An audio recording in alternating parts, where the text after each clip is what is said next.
The Trial of Henry Kissinger. Book by Christopher Hitchens.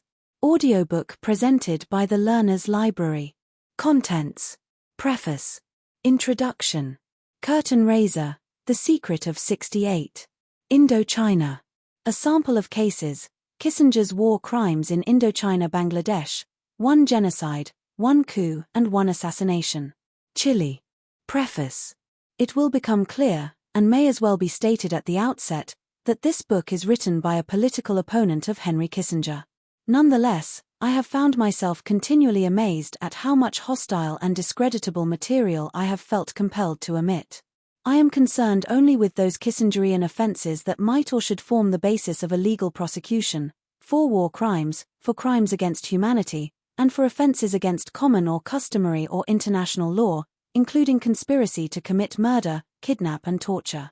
Thus, in my capacity as a political opponent, I might have mentioned Kissinger's recruitment and betrayal of the Iraqi Kurds, who were falsely encouraged by him to take up arms against Saddam Hussein in 1974-75, and who were then abandoned to extermination on their hillsides when Saddam Hussein made a diplomatic deal with the Shah of Iran, and who were deliberately lied to as well as abandoned. The conclusions of the report by Congressman Otis Pike still make shocking reading, and reveal on Kissinger's part a callous indifference to human life and human rights. But they fall into the category of depraved realpolitik, and do not seem to have violated any known law. In the same way, Kissinger's orchestration of political and military and diplomatic cover for apartheid in South Africa and the South African destabilization of Angola, with its appalling consequences, presents us with a morally repulsive record. Again, though, one is looking at a sordid period of Cold War and imperial history, and an exercise of irresponsible power, rather than an episode of organized crime. Additionally, one must take into account the institutional nature of this policy, which might in outline have been followed under any administration, national security advisor, or Secretary of State. Similar reservations can be held about Kissinger's chairmanship of the Presidential Commission on Central America in the early 1980s, which was staffed by Oliver North and which whitewashed death squad activity in the Isthmus. Or about the political protection provided by Kissinger, while in office, for the Pahlavi dynasty in Iran and its machinery of torture and repression. The list, it is sobering to say, could be protracted very much further. But it will not do to blame the whole exorbitant cruelty and cynicism of decades on one man. Occasionally one gets an intriguing glimpse, as when Kissinger urges President Ford not to receive the inconvenient Alexander Solzhenitsyn, while all the time he poses as communism's most daring and principled foe. No, I have confined myself to the identifiable crimes that can and should be placed on a proper bill of indictment, whether the actions taken were in line with general policy or not. These include 1. The deliberate mass killing of civilian populations in Indochina. 2. Deliberate collusion in mass murder, and later in assassination, in Bangladesh. 3. The personal suborning and planning of murder of a senior constitutional officer in a democratic nation, Chile, with which the United States was not at war. 4. Personal involvement in a plan to murder the head of state in the democratic nation of Cyprus. 5. The incitement and enabling of genocide in East Timor. 6. Personal involvement in a plan to kidnap and murder a journalist living in Washington, D.C. The above allegations are not exhaustive, and some of them can only be constructed prima facie, since Mr. Kissinger, in what may also amount to a deliberate and premeditated obstruction of justice, has caused large tranches of evidence to be withheld or destroyed. However, we now enter upon the age when the defense of sovereign immunity for state crimes has been held to be void. As I demonstrate below, Kissinger has understood this decisive change even if many of his critics have not. The Pinochet verdict in London, the splendid activism of the Spanish magistracy, and the verdicts of the International Tribunal at The Hague have destroyed the shield that immunized crimes committed under the justification of raison d'etat. There is now no reason why a warrant for the trial of Kissinger may not be issued, in any one of a number of jurisdictions, and why he may not be compelled to answer it. Indeed, and as I write, there are a number of jurisdictions where the law is at long last beginning to catch up with the evidence. And we have before us in any case the Nuremberg precedent, by which the United States solemnly undertook to be bound. A failure to proceed will constitute a double or triple offense to justice. First, it will violate the essential and now uncontested principle that not even the most powerful are above the law. Second, it will suggest that prosecutions for war crimes and crimes against humanity are reserved for losers, or for minor despots in relatively negligible countries. This in turn will lead to the paltry politicization of what could have been a noble process, and to the justifiable suspicion of double standards. Many if not most of Kissinger's partners in crime are now in jail, or are awaiting trial, or have been otherwise punished or discredited. His own lonely impunity is rank, it smells to heaven. If it is allowed to persist, then we shall shamefully vindicate the ancient philosopher Anacharsis, who maintained that laws were like cobwebs, strong enough to detain only the weak, and too weak to hold the strong. In the name of innumerable victims known and unknown, it is time for justice to take a hand. Introduction. On the 2nd of December, 1998, Mr. Michael Korda was being interviewed on camera in his office at Simon & Schuster. As one of the reigning magnates of New York publishing, he had edited and produced the work of authors as various as Tennessee Williams, Richard Nixon, Joan Crawford, and Joe Bonanno. On this particular day, he was talking about the life and thoughts of Cher, whose portrait adorned the wall behind him. And then the telephone rang and there was a message to call Dr. Henry Kissinger as soon as possible. A polymath like Mr. Korda knows, what with the exigencies of publishing in these vertiginous days, how to switch in an instant between Cher and high statecraft. The camera kept running, and recorded the following scene for a tape which I possess. Asking his secretary to get the number, 759-7919, the digits of Kissinger Associates, Mr. Korda quips dryly, to general laughter in the office, that it should be 1-800 Cambodia. 1-800 bomb Cambodia. After a pause of nicely calibrated duration, no senior editor likes to be put on hold while his receiving company, especially media company, it's Henry, hi, how are you? You're getting all the publicity you could want in the New York Times, but not the kind you want. I also think it's very, very dubious for the administration to simply say yes, they'll release these papers, no, absolutely, no, well, yeah. We did it until quite recently, frankly, and he did prevail. Well, I don't think there's any question about that, as uncomfortable as it may be. Henry, this is totally outrageous, yeah. Also the jurisdiction. This is a Spanish judge appealing to an English court about a Chilean head of state.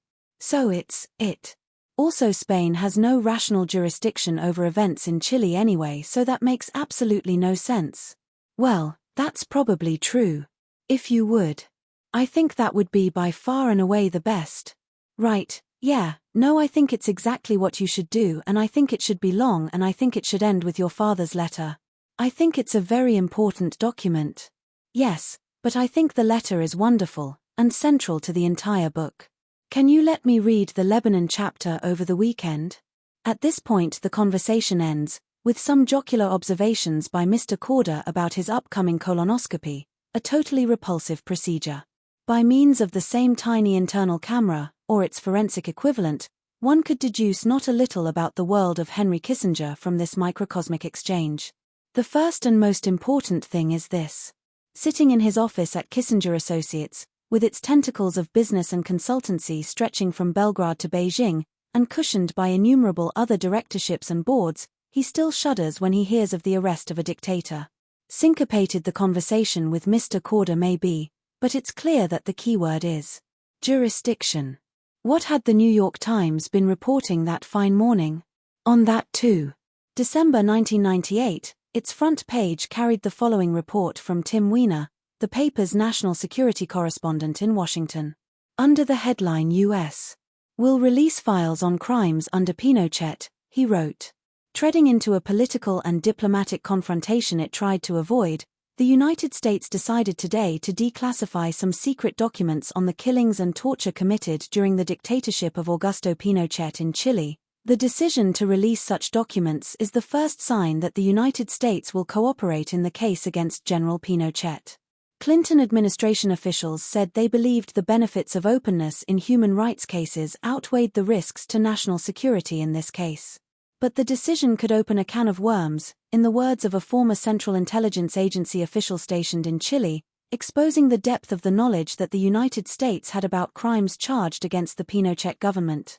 While some European government officials have supported bringing the former dictator to court, United States officials have stayed largely silent, reflecting skepticism about the Spanish court's power, doubts about international tribunals aimed at former foreign rulers, and worries over the implications for American leaders who might someday also be accused in foreign countries, italics added.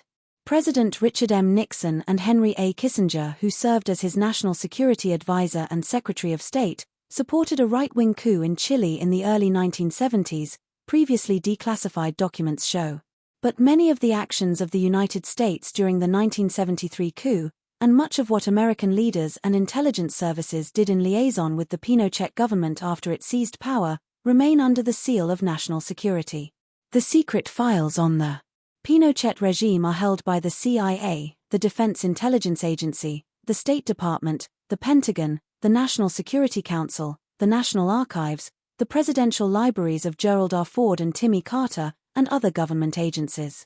According to Justice Department records, these files contain a history of human rights abuses and international terrorism. In 1975, State Department officials in Chile protested the Pinochet regime's record of killing and torture, filing dissents to American foreign policy with their superiors in Washington. The CIA has files on assassinations by the regime and the Chilean secret police. The intelligence agency also has records on Chile's attempts to establish an international right-wing covert action squad. The Ford Library contains many of Mr. Kissinger's secret files on Chile, which have never been made public. Through a secretary, Mr. Kissinger declined a request for an interview today. One must credit Kissinger with grasping what so many other people did not, that if the Pinochet precedent became established, then he himself was in some danger. The United States believes that it alone pursues and indicts war criminals and international terrorists. Nothing in its political or journalistic culture yet allows for the thought that it might be harboring and sheltering such a senior one. Yet the thought had very obliquely surfaced in Mr. Wiener's story, and Kissinger was a worried man when he called his editor that day to discuss a memoir, eventually published under the unbearably dull and self-regarding title Years of Renewal, that was still in progress. Harboring and sheltering, though, are understatements for the lavishness of Henry Kissinger's circumstances. His advice is sought, at $25,000 an appearance, by audiences of businessmen and academics and policymakers. His turgid newspaper column is syndicated by the Los Angeles Times. His first volume of memoirs was part written and also edited by Harold Evans, who with Tina Brown is among the many hosts and hostesses who solicit Kissinger's company, or perhaps one should say society, for those telling New York soirees. At different times, he has been a consultant to ABC News and CBS. His most successful diplomacy, indeed, has probably been conducted with the media, and his single greatest achievement has been to get almost everybody to call him doctor.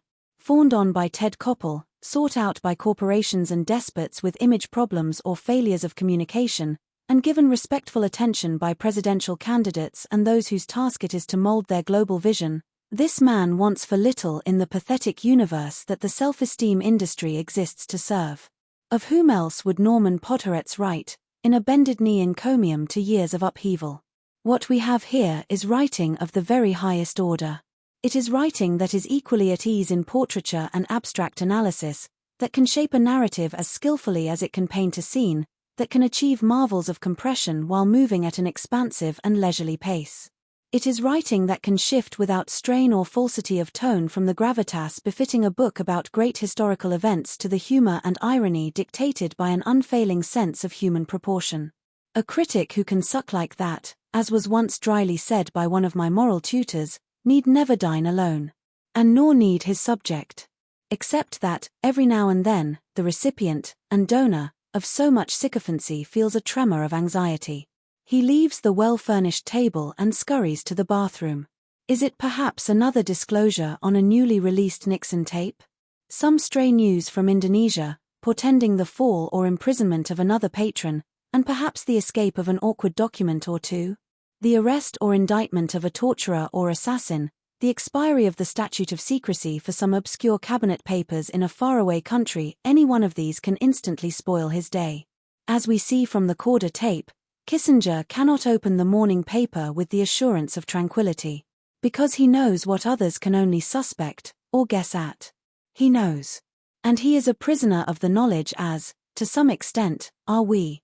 Notice the likable way in which Mr. Corder demonstrates his broad-mindedness with the Cambodia jest. Everybody knows, after all, that Kissinger inflicted terror and misery and mass death on that country, and great injury to the United States Constitution at the same time. Everybody also knows that other vulnerable nations can lay claim to the same melancholy and hateful distinction, with incremental or collateral damage to American democracy keeping pace. Yet the pudgy man standing in black tie at the Vogue party is not, surely, the man who ordered and sanctioned the destruction of civilian populations, the assassination of inconvenient politicians, the kidnapping and disappearance of soldiers and journalists and clerics who got in his way? Oh, but he is. It's exactly the same man. And that may be among the most nauseating reflections of all. Kissinger is not invited in fate because of his exquisite manners or his mordant wit. His manners are in any case rather gross, and his wit consists of a quiver of borrowed and second-hand darts. No, he is sought after because his presence supplies a frisson, the authentic touch of raw and unapologetic power.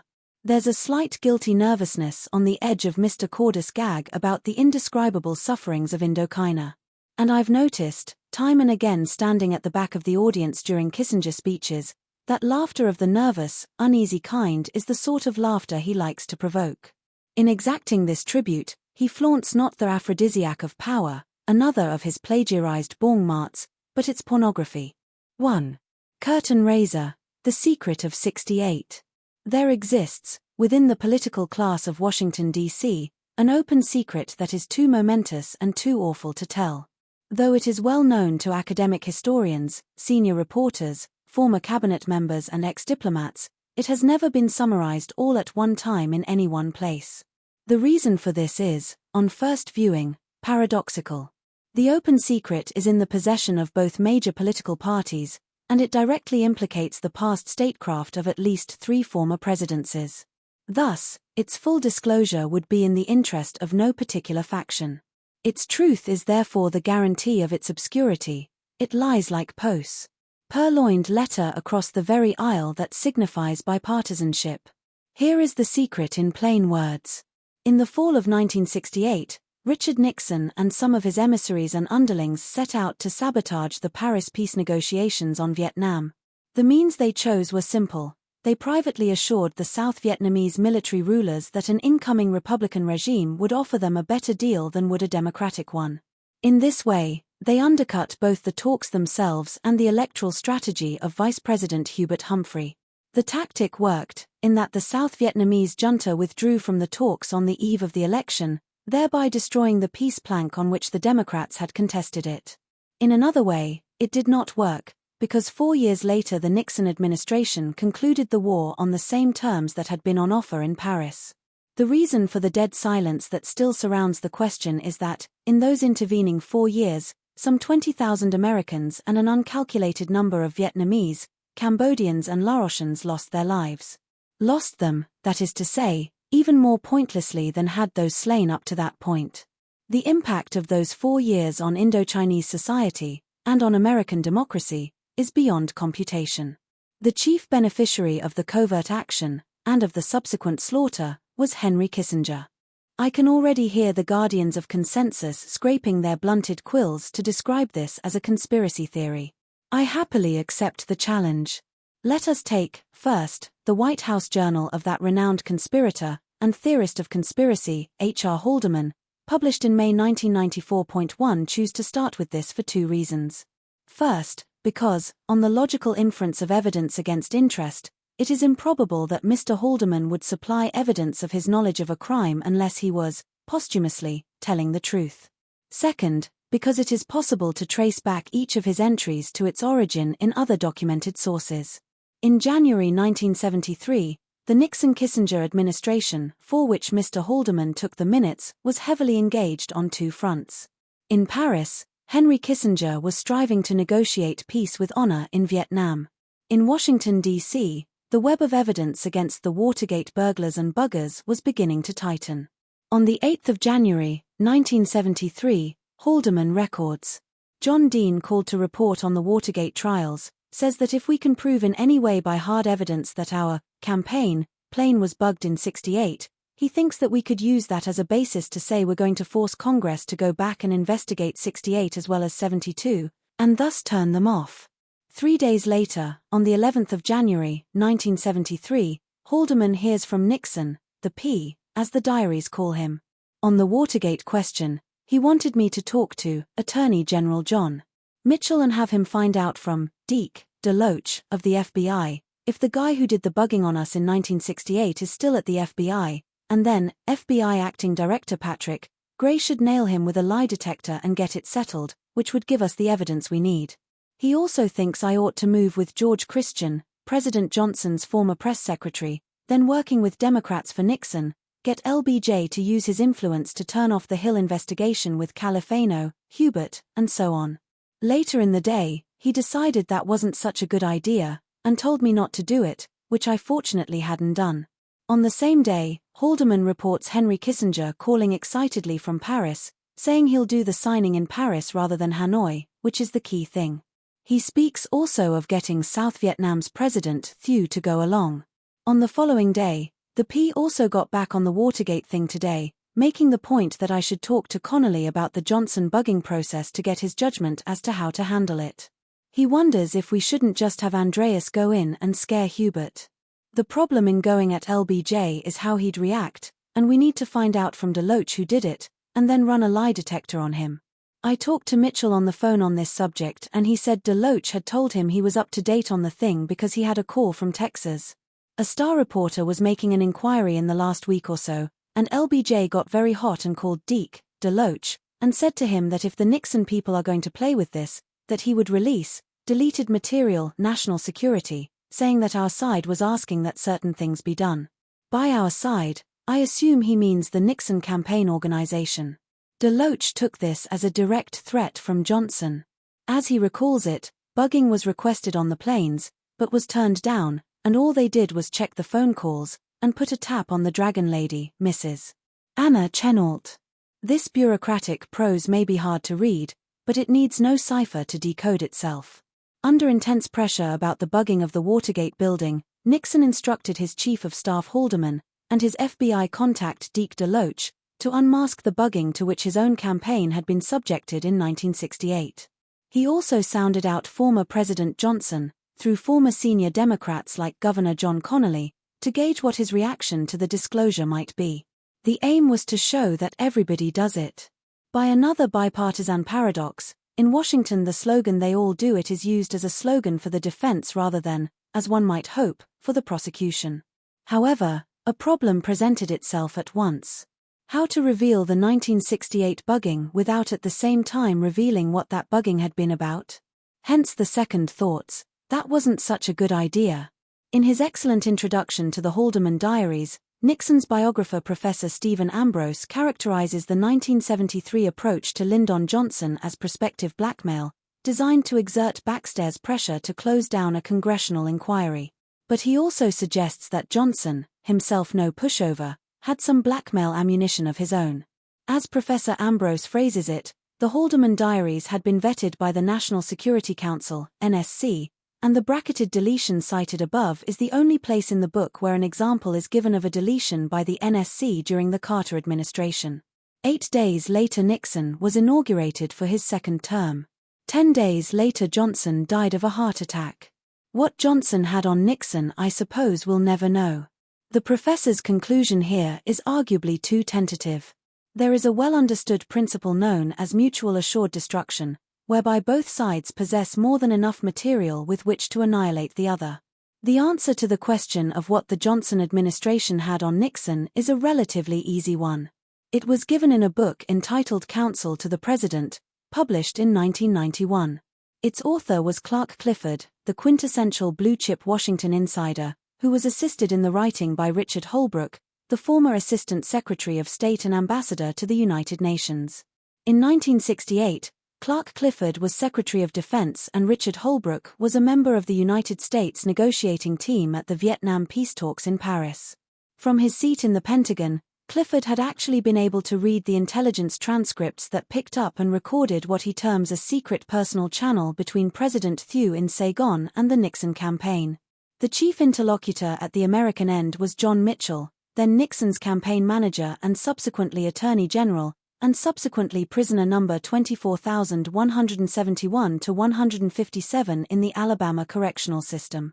He was actively assisted by Madame Anna Chennault, known to all as the Dragon Lady.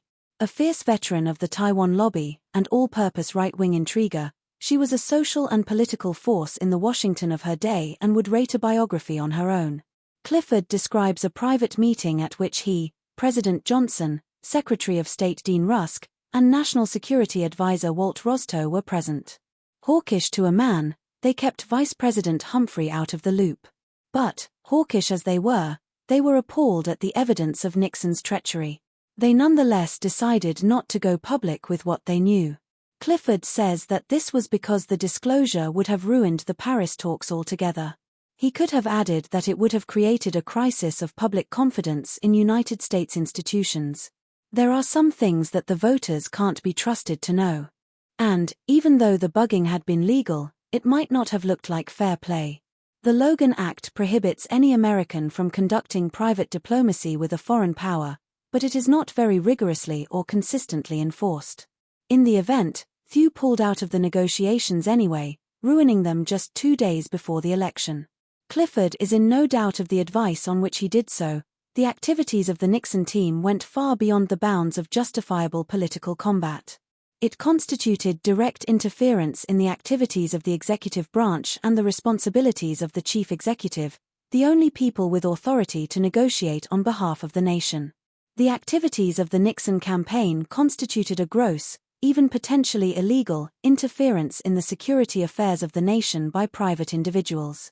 Perhaps aware of the slight feebleness of his lawyerly prose, and perhaps a little ashamed of keeping the secret for his memoirs rather than sharing it with the electorate, Clifford adds in a footnote. It should be remembered that the public was considerably more innocent in such matters in the days before the Watergate hearings and the 1975 Senate investigation of the CIA. Perhaps the public was indeed more innocent, if only because of the insider reticence of white-shoe lawyers like Clifford, who thought there were some things too profane to be made known. He claims now that he was in favor either of confronting Nixon privately with the information and forcing him to desist, or else of making it public. Perhaps this was indeed his view. A more wised-up age of investigative reporting has brought us several updates on this appalling episode. And so has the very guarded memoir of Richard Nixon himself.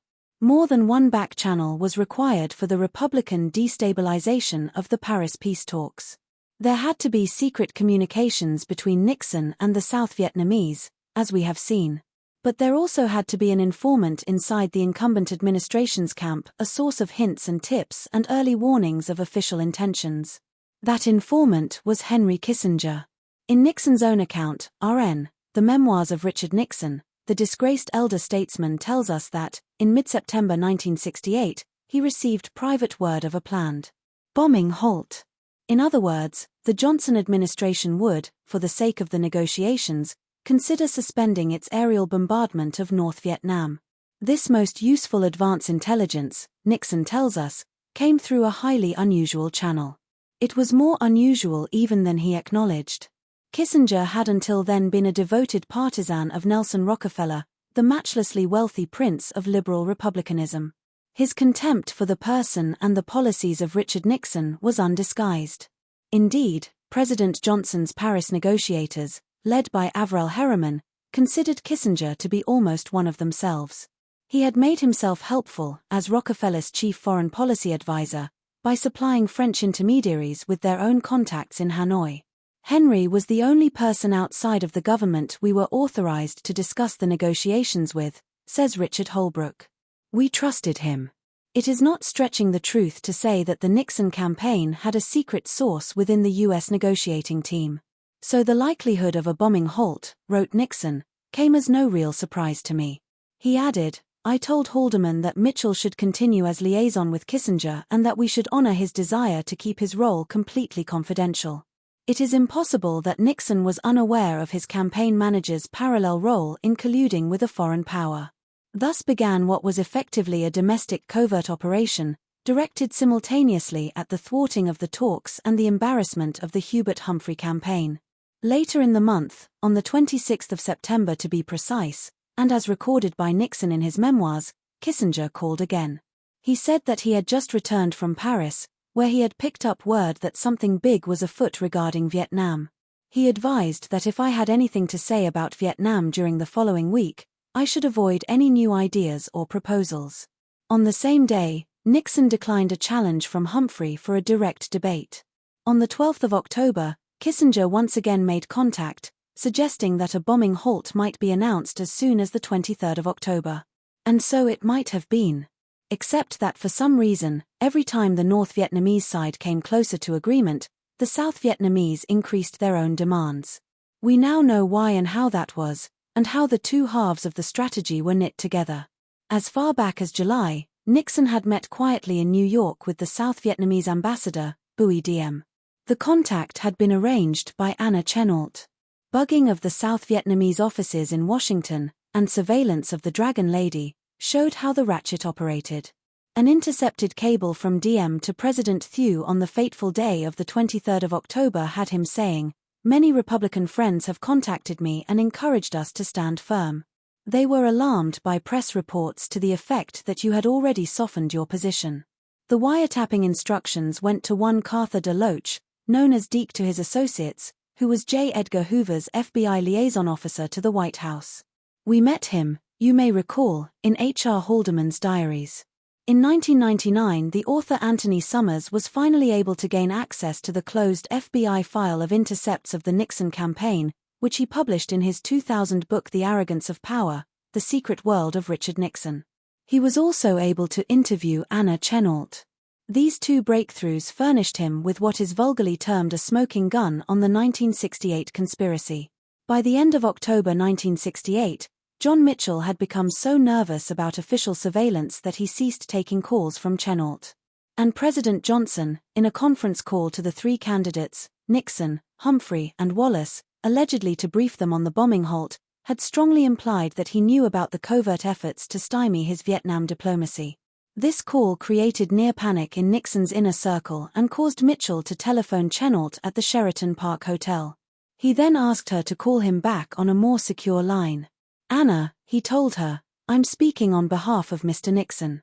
It's very important that our Vietnamese friends understand our Republican position, and I hope you made that clear to them. Do you think they really have decided not to go to Paris?" The reproduced FBI original document shows what happened next. On the 2nd of November, 1968, the agent reported as follows.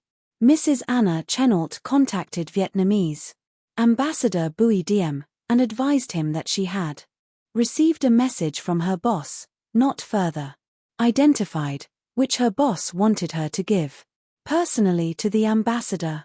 She said that the message was that the ambassador is to hold on, we are gonna win, and that her boss also said hold on, he understands all of it. She repeated that this is the only message. He said please tell your boss to hold on. She advised that her boss had just called from New Mexico. Nixon's running mate, Spiro Agnew, had been campaigning in Albuquerque, New Mexico, that day, and subsequent intelligence analysis revealed that he, and another member of his staff, the one principally concerned with Vietnam, had indeed been in touch with the Chennault camp. The beauty of having Kissinger leaking from one side, and Anna Chennault and John Mitchell conducting a private foreign policy for Nixon on the other, was this. It enabled him to avoid being drawn into the argument over a bombing halt. And it further enabled him to suggest that it was the Democrats who were playing politics with the issue. On the 25th of October in New York, Nixon used his tried-and-tested tactic of circulating an innuendo while purporting to disown it. Of LBJ's Paris diplomacy he said, "I am told that this spurt of activity is a cynical, last-minute attempt by President Johnson to salvage the candidacy of Mr. Humphrey. This I do not believe. Kissinger himself showed a similar ability to play both ends against the middle. In the late summer of 1968, on Martha's Vineyard, he had offered Nelson Rockefeller's files on Nixon to Professor Samuel Huntington, a close advisor to Hubert Humphrey. But when Huntington's colleague and friend Zbigniew Brzezinski tried to get him to make good on the offer, Kissinger became shy. "I've hated Nixon for years," he told Brzezinski. But the time wasn't quite ripe for the handover. Indeed, it was a very close-run election, turning in the end on a difference of a few 100,000 votes, and many hardened observers believe that the final difference was made when Johnson ordered a bombing halt on the 31st of October and the South Vietnamese made him look a fool by boycotting the peace talks the very next day. But had things gone the other way, Kissinger was a near certainty for a senior job in a Humphrey administration. With slight differences of emphasis, the larger pieces of this story appear in Haldeman's work as cited, and in Clifford's memoir. They are also partially rehearsed in President Johnson's autobiography The Vantage Point, and in a long reflection on Indochina by William Bundy, one of the architects of the war, entitled rather tritely The Tangled Web. Senior members of the press corps, among them Jules Witcover in his History of 1968, Seymour Hersh in his Study of Kissinger, and Walter Isaacson, editor of Time magazine, in his admiring but critical biography, have produced almost congruent accounts of the same abysmal episode. I myself parsed the Haldeman diaries in The Nation in 1994. The only mention of it that is completely and utterly false, and false by any literary or historical standard, appears in the memoirs of Henry Kissinger himself. He writes just this: "Several Nixon emissaries, some self-appointed, telephoned me for counsel. I took the position that I would answer specific questions on foreign policy, but that I would not offer general advice or volunteer suggestions. This was the same response I made to inquiries from the Humphrey staff." This contradicts even the self-serving memoir of the man who, having won the 1968 election by these underhand means, made as his very first appointment Henry Kissinger as National Security Advisor. One might not want to arbitrate a mendacity competition between the two men, but when he made this choice Richard Nixon had only once, briefly and awkwardly, met Henry Kissinger in person. He clearly formed his estimate of the man's abilities from more persuasive experience than that. "One factor that had most convinced me of Kissinger's credibility," Nixon wrote later in his own delicious prose, "was the length to which he went to protect his secrecy. But that ghastly secret is now out." In the December 1968 issue of the establishment house organ Foreign Affairs, written months earlier but published a few days after his gazetting as Nixon's right-hand man, there appeared Henry Kissinger's own evaluation of the Vietnam negotiations. On every point of substance, he agreed with the line taken in Paris by the Johnson-Humphrey negotiators. One has to pause for an instant to comprehend the enormity of this.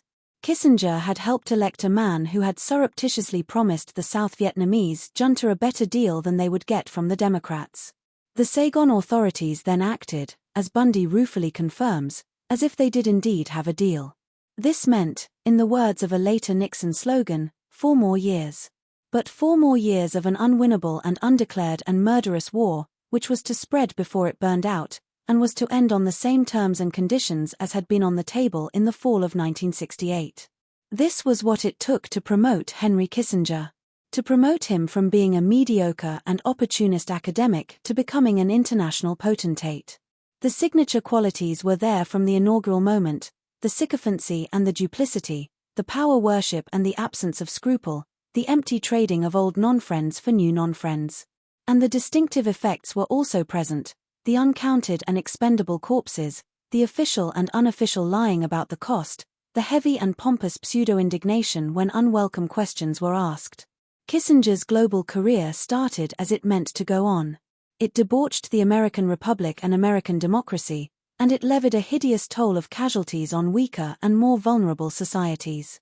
By way of warning, a brief note on the 40 Committee.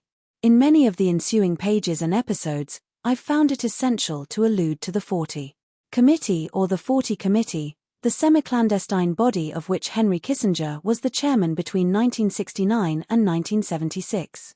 One does not need to picture some giant, octopus-like organization at the center of a web of conspiracy. However, it is important to know that there was a committee, which maintained ultimate supervision over United States covert actions overseas, and, possibly, at home, during this period. The CIA was originally set up by President Harry Truman at the beginning of the Cold War. In the first Eisenhower administration, it was felt necessary to establish a monitoring or watchdog body to oversee covert operations. This panel was known as the Special Group, and sometimes also referred to as the 54/12 Group, after the number of the National Security Council directive which set it up. By the time of President Johnson it was called the 303 Committee, and during the Nixon and Ford administrations it was called the 40 Committee. Some believe that these changes of name reflect the numbers of later NSC directives. In fact, the committee was known by the numbers of the successive rooms in the handsome old executive office building, now annexed to the neighboring White House, which used to shelter the three departments of State, War, and Navy, in which it met. No mystery there. If any fantastic rumors shroud the work of the committee, this may be the outcome of the absurd cult of secrecy that at one point surrounded it.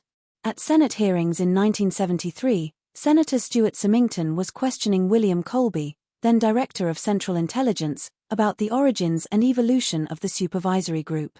Senator Symington: very well. What is the name of the latest committee of this? Mr. Colby: 40 Committee. Senator Symington: who is the chairman? Mr. Colby: well, again, I would prefer to go into executive session on the description of the 40 Committee, Mr. Chairman. Senator Symington: as to who is the chairman, you would prefer an executive session. Mr. Colby: the chairman, all right, Mr. Chairman. Dr. Kissinger is the chairman, as the assistant to the President for National Security Affairs. Kissinger held this position ex officio, in other words. His colleagues at the time were Air Force General George Brown, chairman of the Joint Chiefs of Staff, William P. Clements, Jr., the Deputy Secretary of Defense, Joseph Sisko, the Undersecretary of State for Political Affairs, and the Director of Central Intelligence, William Colby. With slight variations, those holding these positions have been the permanent members of the 40 Committee which, as President Ford phrased it in the first public reference by a president to the group's existence, reviews every covert operation undertaken by our government. An important variation was added by President Nixon, who appointed his former campaign manager and Attorney General, John Mitchell, to sit on the committee, the only Attorney General to have done so. The founding charter of the CIA prohibits it from taking any part in domestic operations.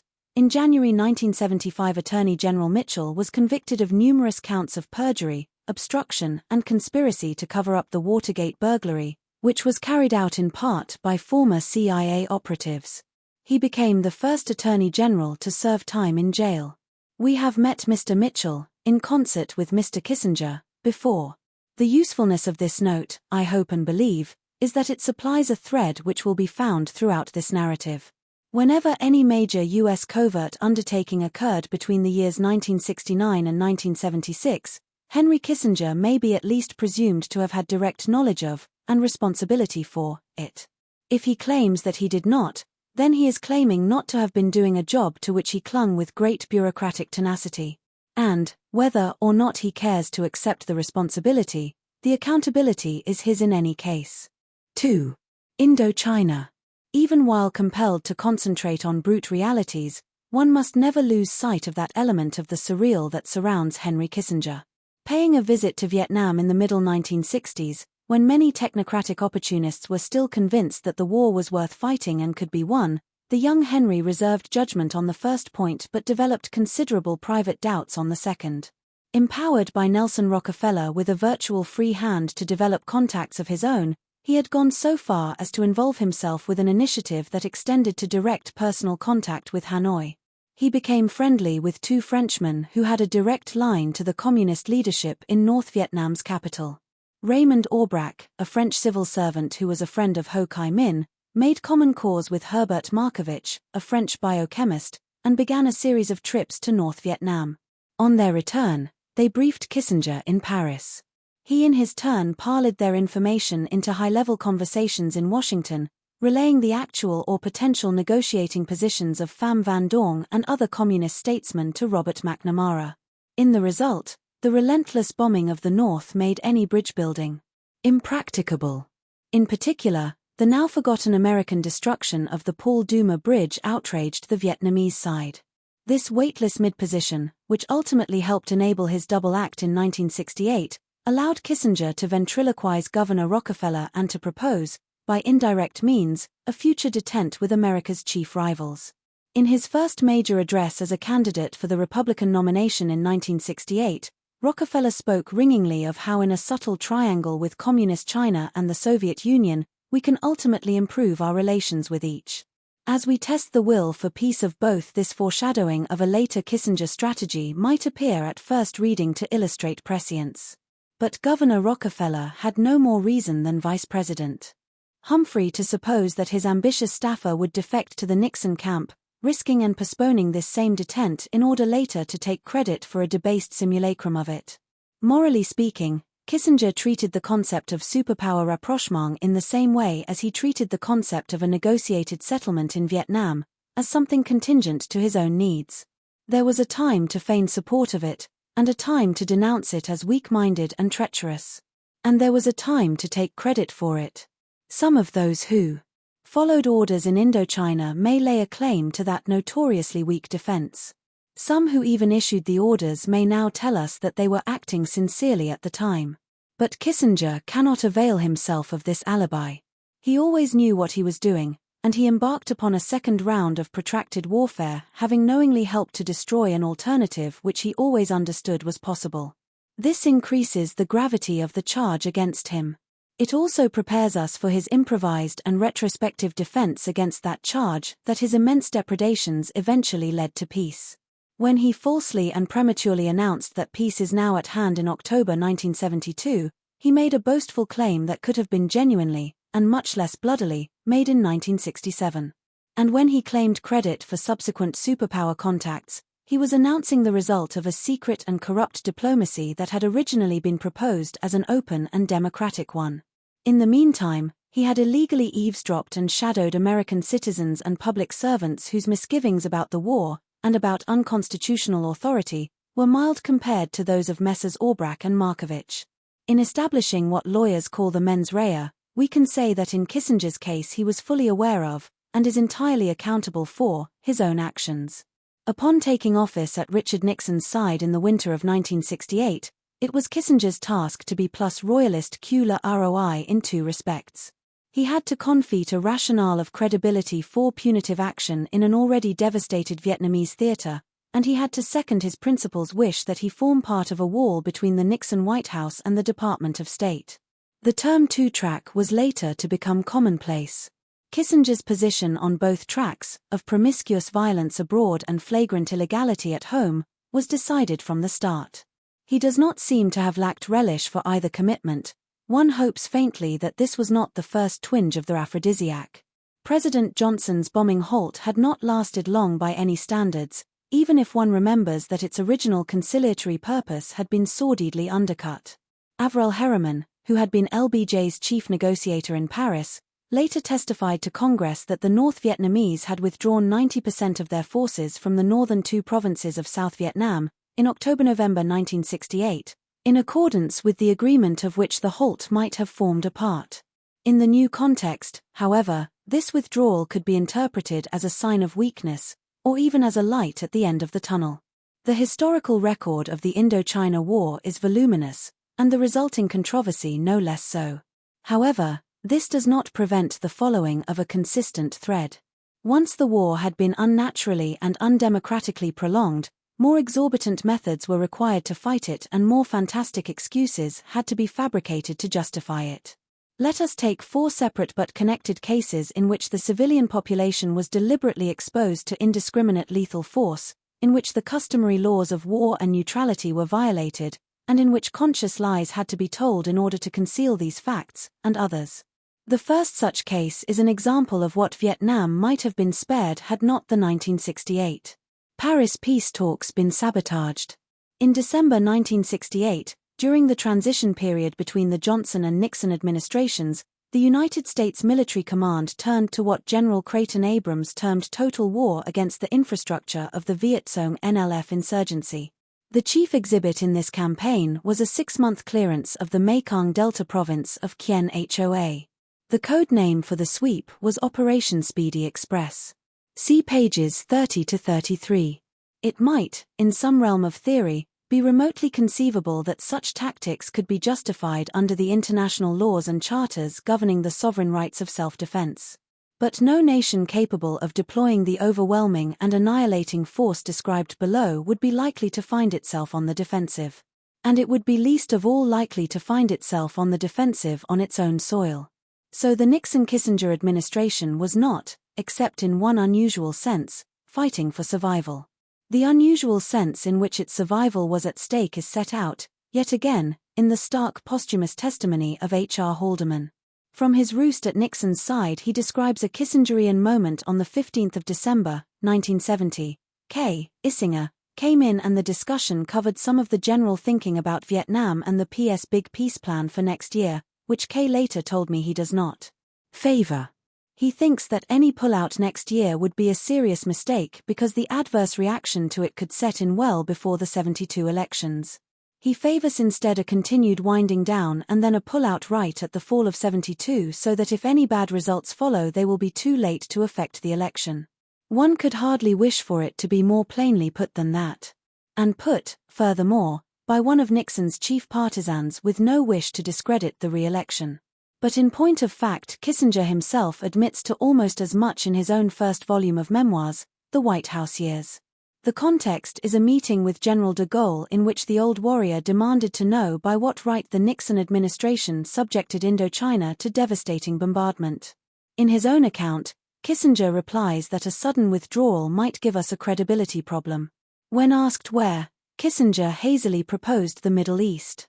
It is important to bear in mind that the future flatterer of Brezhnev and Mao, and the proponent of the manipulative triangle between them, was in no real position to claim that he made war in Indochina to thwart either. He certainly did not dare try such a callow excuse on Charles de Gaulle. And indeed, the proponent of secret deals with China was in no very strong position to claim that he was combating Stalinism in general. No, it all came down to credibility, and to the saving of face. It is known that 20,492 American servicemen lost their lives in Indochina between the day that Nixon and Kissinger took office and the day in 1972 that they withdrew United States forces and accepted the logic of 1968. What if the families and survivors of these victims have to confront the fact that the face at risk was Kissinger's own? Thus the colloquially entitled Christmas bombing of North Vietnam, begun during the same election campaign that Haldeman and Kissinger had so tenderly foreseen 2 years previously, and continued after that election had been won, must be counted as a war crime by any standard. The bombing was not conducted for anything that could be described as military reasons, but for twofold political reasons. The first of these was domestic, to make a show of strength to extremists in Congress and to put the Democratic Party on the defensive. The second reason was to persuade the South Vietnamese leaders like President Thieu, still intransigent after all those years, that their objections to a United States withdrawal were too nervous. This, again, was the mortgage on the initial secret payment of 1968. When the unpreventable collapse occurred, in Vietnam and in Cambodia, in April and May 1975, the cost was infinitely higher than it would have been 7 years previously. These locust years ended as they had begun, with a display of bravado and deceit. On the 12th of May, 1975, Cambodian gunboats detained an American merchant vessel named the Mayaguez. In the immediate aftermath of the Khmer Rouge seizure of power, the situation was a distraught one. The ship had been stopped in international waters claimed by Cambodia and then taken to the Cambodian island of Koh Tang. In spite of reports that the crew had been released, Kissinger pressed for an immediate face-saving and credibility-enhancing strike. He persuaded President Gerald Ford, the untried and undistinguished successor to his deposed former boss, to send in the Marines and the Air Force. Out of a Marine force of 110, 18 were killed and 50 wounded. Some 23 Air Force men died in a crash. The United States used a 15,000-pound bomb on the island, the most powerful non-nuclear device that it possessed. Nobody has the figures for Cambodian deaths. The casualties were pointless because the ship's company of the Mayaguez were nowhere on Koh Tang, having been released some hours earlier. A subsequent congressional inquiry found that Kissinger could have known of this by listening to Cambodian broadcasting or by paying attention to a third-party government which had been negotiating a deal for the restitution of the crew and the ship. It was not as if any Cambodians doubted, by that month of 1975, the willingness of the U.S. government to employ deadly force. In Washington, D.C., there is a famous and hallowed memorial to the American dead of the Vietnam War. Known as the Vietnam Veterans Memorial, it bears a name that is slightly misleading. I was present for the extremely affecting moment of its dedication in 1982, and noticed that the list of nearly 60,000 names is incised in the wall not by alphabet but by date. The first few names appear in 1954, and the last few in 1975. The more historically minded visitors can sometimes be heard to say that they didn't know the United States was engaged in Vietnam as early or as late as that. Nor were the public supposed to know. The first names are of the covert operatives sent in by Colonel Lansdale without congressional approval to support French colonialism before Dien Bien Phu. The last names are of those thrown away in the Mayaguez fiasco. It took Henry Kissinger to ensure that a war of atrocity, which he had helped prolong, should end as furtively and ignominiously as it had begun. Thank you for watching the Learner's Library. Please like, comment, and share. Don't forget to subscribe and press the bell icon for more amazing audiobooks. 3. A sample of cases. Kissinger's War Crimes in Indochina. Some statements are too blunt for everyday, consensual discourse. In national debate, it is the smoother pebbles that are customarily gathered from the stream and used as projectiles. They leave less of a scar, even when they hit. Occasionally, however, a single hard-edged remark will inflict a deep and jagged wound, a gash so ugly that it must be cauterized at once. In January 1971, General Telford Taylor, who had been chief prosecuting counsel at the Nuremberg trials, made a considered statement. Reviewing the legal and moral basis of those hearings, and also the Tokyo trials of Japanese war criminals and the Manila trial of Emperor Hirohito's chief militarist, General Tomoyuki Yamashita, Taylor said that if the standards of Nuremberg and Manila were applied evenly, and applied to the American statesmen and bureaucrats who designed the war in Vietnam, then there would be a very strong possibility that they would come to the same end he, Yamashita, did. It is not every day that a senior American soldier and jurist delivers the opinion that a large portion of his country's political class should probably be hooded and blindfolded and dropped through a trapdoor on the end of a rope. In his book Nuremberg and Vietnam, General Taylor also anticipated one of the possible objections to this legal and moral conclusion. It might be argued for the defense, he said, that those arraigned did not really know what they were doing, in other words had achieved the foulest results but from the highest and most innocent motives. The notion of Indochina as some heart of darkness quagmire of ignorant armies has been sedulously propagated, then and since, but Taylor had no patience with such a view. American military and intelligence and economic and political missions and teams had been in Vietnam, he wrote, for much too long to attribute anything they did to lack of information. It might have been possible for soldiers and diplomats to pose as innocents until the middle of the 1960s, but after that time, and especially after the My Lai massacre of the 16th of March, 1968, when serving veterans reported to their superior officers a number of major atrocities, nobody could reasonably claim to have been uninformed, and of those who could, the least believable would be those who, far from the confusion of battle, read and discussed and approved the panoptic reports of the war that were delivered to Washington. General Taylor's book was being written while many of the most reprehensible events of the Indochina War were still taking place, or were still to come. He was unaware of the intensity and extent of, for example, the bombing of Laos and Cambodia. However, enough was known about the conduct of the war, and about the existing matrix of legal and criminal responsibility, for him to arrive at some indisputable conclusions. The first of these concerned the particular obligation of the United States to be aware of, and to respect, the Nuremberg principles. Military courts and commissions have customarily rendered their judgments stark and unsupported by opinions giving the reason for their decision. The Nuremberg and Tokyo judgments, in contrast, were all based on extensive opinions detailing the evidence and analyzing the factual and legal issues, in the fashion of appellate tribunals generally. Needless to say, they were not of uniform quality, and often reflected the logical shortcomings of compromise, the marks of which commonly mar the opinions of multi-member tribunals.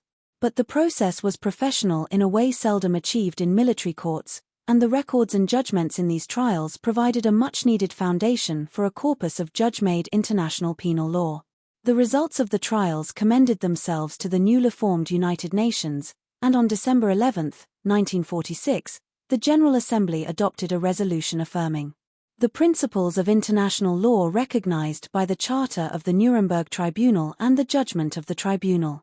However history may ultimately assess the wisdom or unwisdom of the war crimes trials, one thing is indisputable. At their conclusion, the United States government stood legally, politically, and morally committed to the principles enunciated in the charters and judgments of the tribunals. The President of the United States, on the recommendations of the Departments of State, War, and Justice, approved the war crimes programs.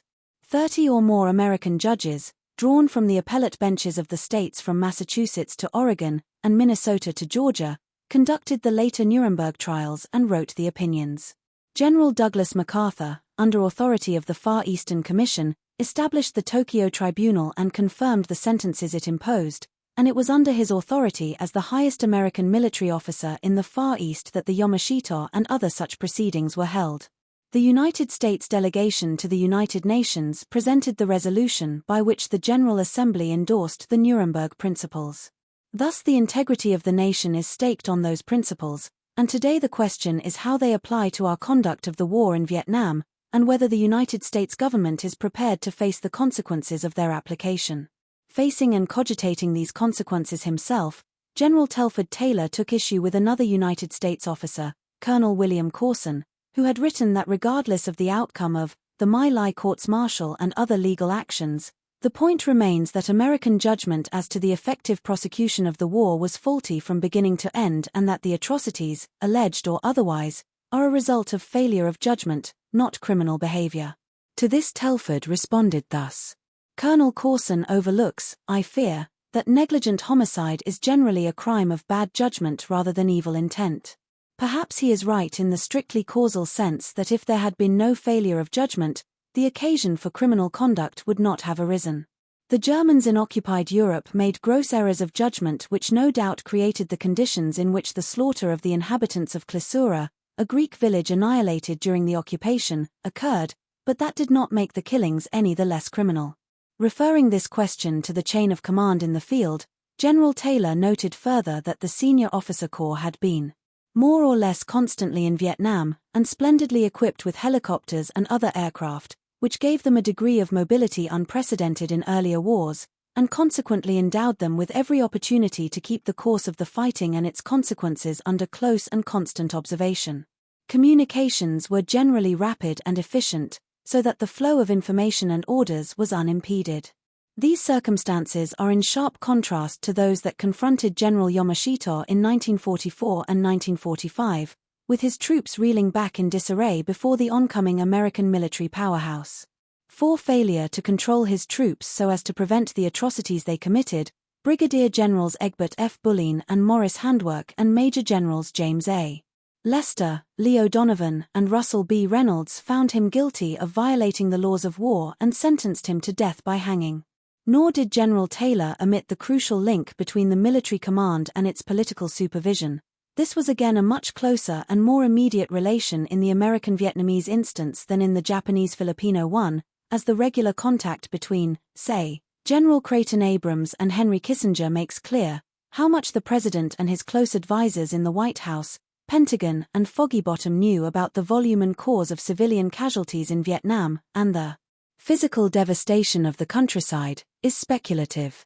Something was known, for the late John Norton, then Assistant Secretary of Defense, returned from the White House one day in 1967 with the message that we seem to be proceeding on the assumption that the way to eradicate the Viet Cong is to destroy all the village structures, defoliate all the jungles, and then cover the entire surface of South Vietnam with asphalt. This remark had been reported by Townsend Hoops, a political antagonist of General Taylor, before that metaphor had been extended into two new countries, Laos and Cambodia, without a declaration of war, a notification to Congress, or a warning to civilians to evacuate. But Taylor anticipated the Kissinger case in many ways when he recalled the trial of the Japanese statesman Koki Hirota. who served briefly as Prime Minister and for several years as Foreign Minister between 1933 and May 1938, after which he held no office whatever. The so-called rape of Nanjing by Japanese forces occurred during the winter of 1937–38, when Hirota was Foreign Minister. Upon receiving early reports of the atrocities, he demanded and received assurances from the War Ministry that they would be stopped. But they continued, and the Tokyo Tribunal found Hirota guilty because he was derelict in his duty in not insisting before the cabinet that immediate action be taken to put an end to the atrocities, and was content to rely on assurances which he knew were not being implemented. On this basis, coupled with his conviction on the aggressive war charge, Hirota was sentenced to be hanged. Melvin Laird, as Secretary of Defense during the first Nixon administration, was queasy enough about the early bombings of Cambodia, and dubious enough about the legality or prudence of the intervention, to send a memo to the Joint Chiefs of Staff, asking, "Are steps being taken, on a continuing basis, to minimize the risk of striking Cambodian peoples and structures? If so, what are the steps?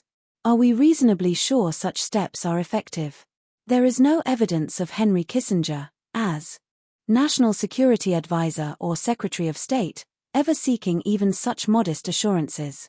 Indeed, there is much evidence of his deceiving Congress about the true extent to which such assurances as were offered were deliberately false. Others involved, like Robert McNamara, McGeorge Bundy, and William Colby, have since offered varieties of apology or contrition or at least explanation. Henry Kissinger never.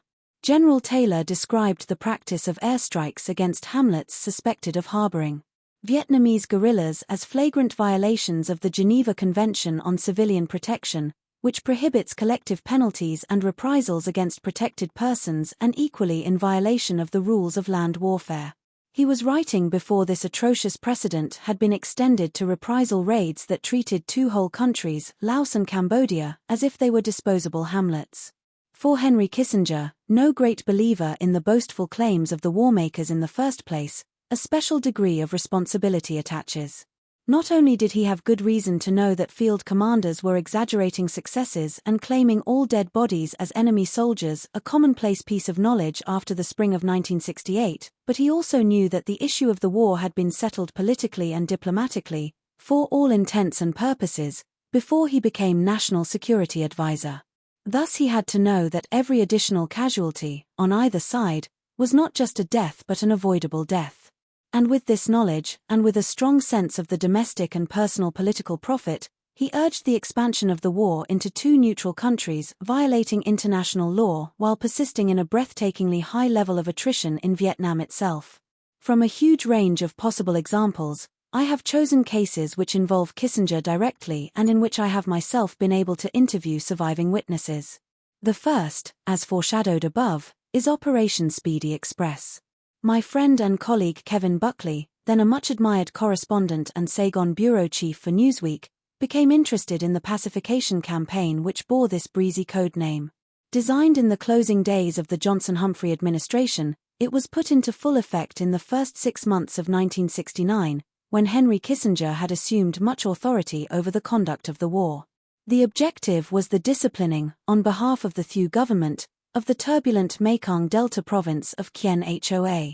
On the 22nd of January, 1968, Defense Secretary Robert McNamara had told the Senate that no regular North Vietnamese units were deployed in the Mekong Delta, and no military intelligence documents have surfaced to undermine his claim, so that the cleansing of the area cannot be understood as part of the general argument about resisting Hanoi's unsleeping will to conquest. The announced purpose of the 9th Division's sweep, indeed, was to redeem many thousands of villages from political control by the National Liberation Front, NLF, or Viet Cong, VC. As Buckley found, and as his magazine Newsweek partially disclosed at the rather late date of the 19th of June, 1972. All the evidence I gathered pointed to a clear conclusion: a staggering number of non-combatant civilians, perhaps as many as 5,000 according to one official, were killed by U.S. firepower to pacify Kien Hoa. The death toll there made the My Lai massacre look trifling by comparison. The 9th Division put all it had into the operation. 8,000 infantrymen scoured the heavily populated countryside, but contact with the elusive enemy was rare. Thus, in its pursuit of pacification, The division relied heavily on its 50 artillery pieces, 50 helicopters, many armed with rockets and miniguns, and the deadly support lent by the Air Force. There were 3,381 tactical airstrikes by fighter bombers during Speedy Express. "Death is our business and business is good," was the slogan painted on one helicopter unit's quarters during the operation. And so it was.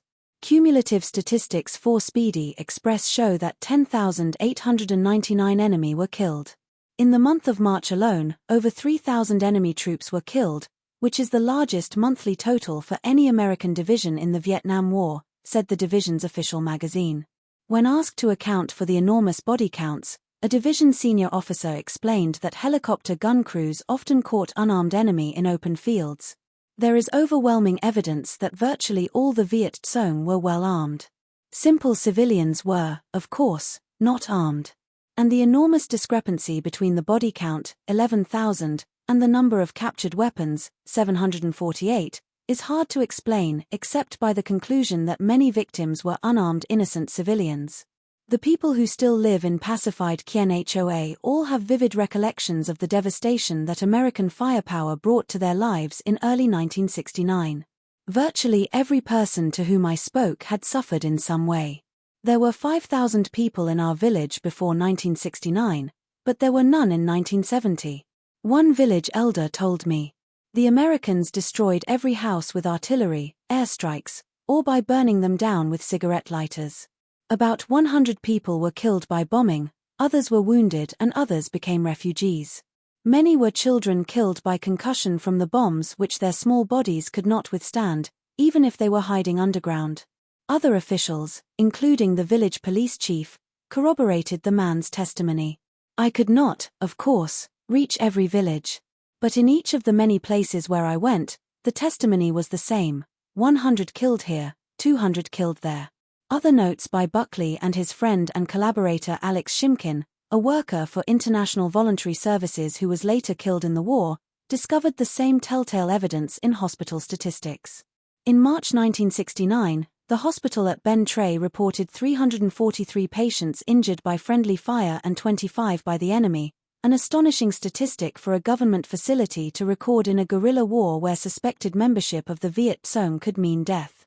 And Buckley's own citation for his magazine of perhaps as many as 5,000 deaths among civilians in this one sweep is an almost deliberate understatement of what he was told by a United States official, who actually said that at least 5,000 of the dead were what we refer to as non-combatants, a not too exacting distinction, as we have already seen, and as was by then well understood, italics mine.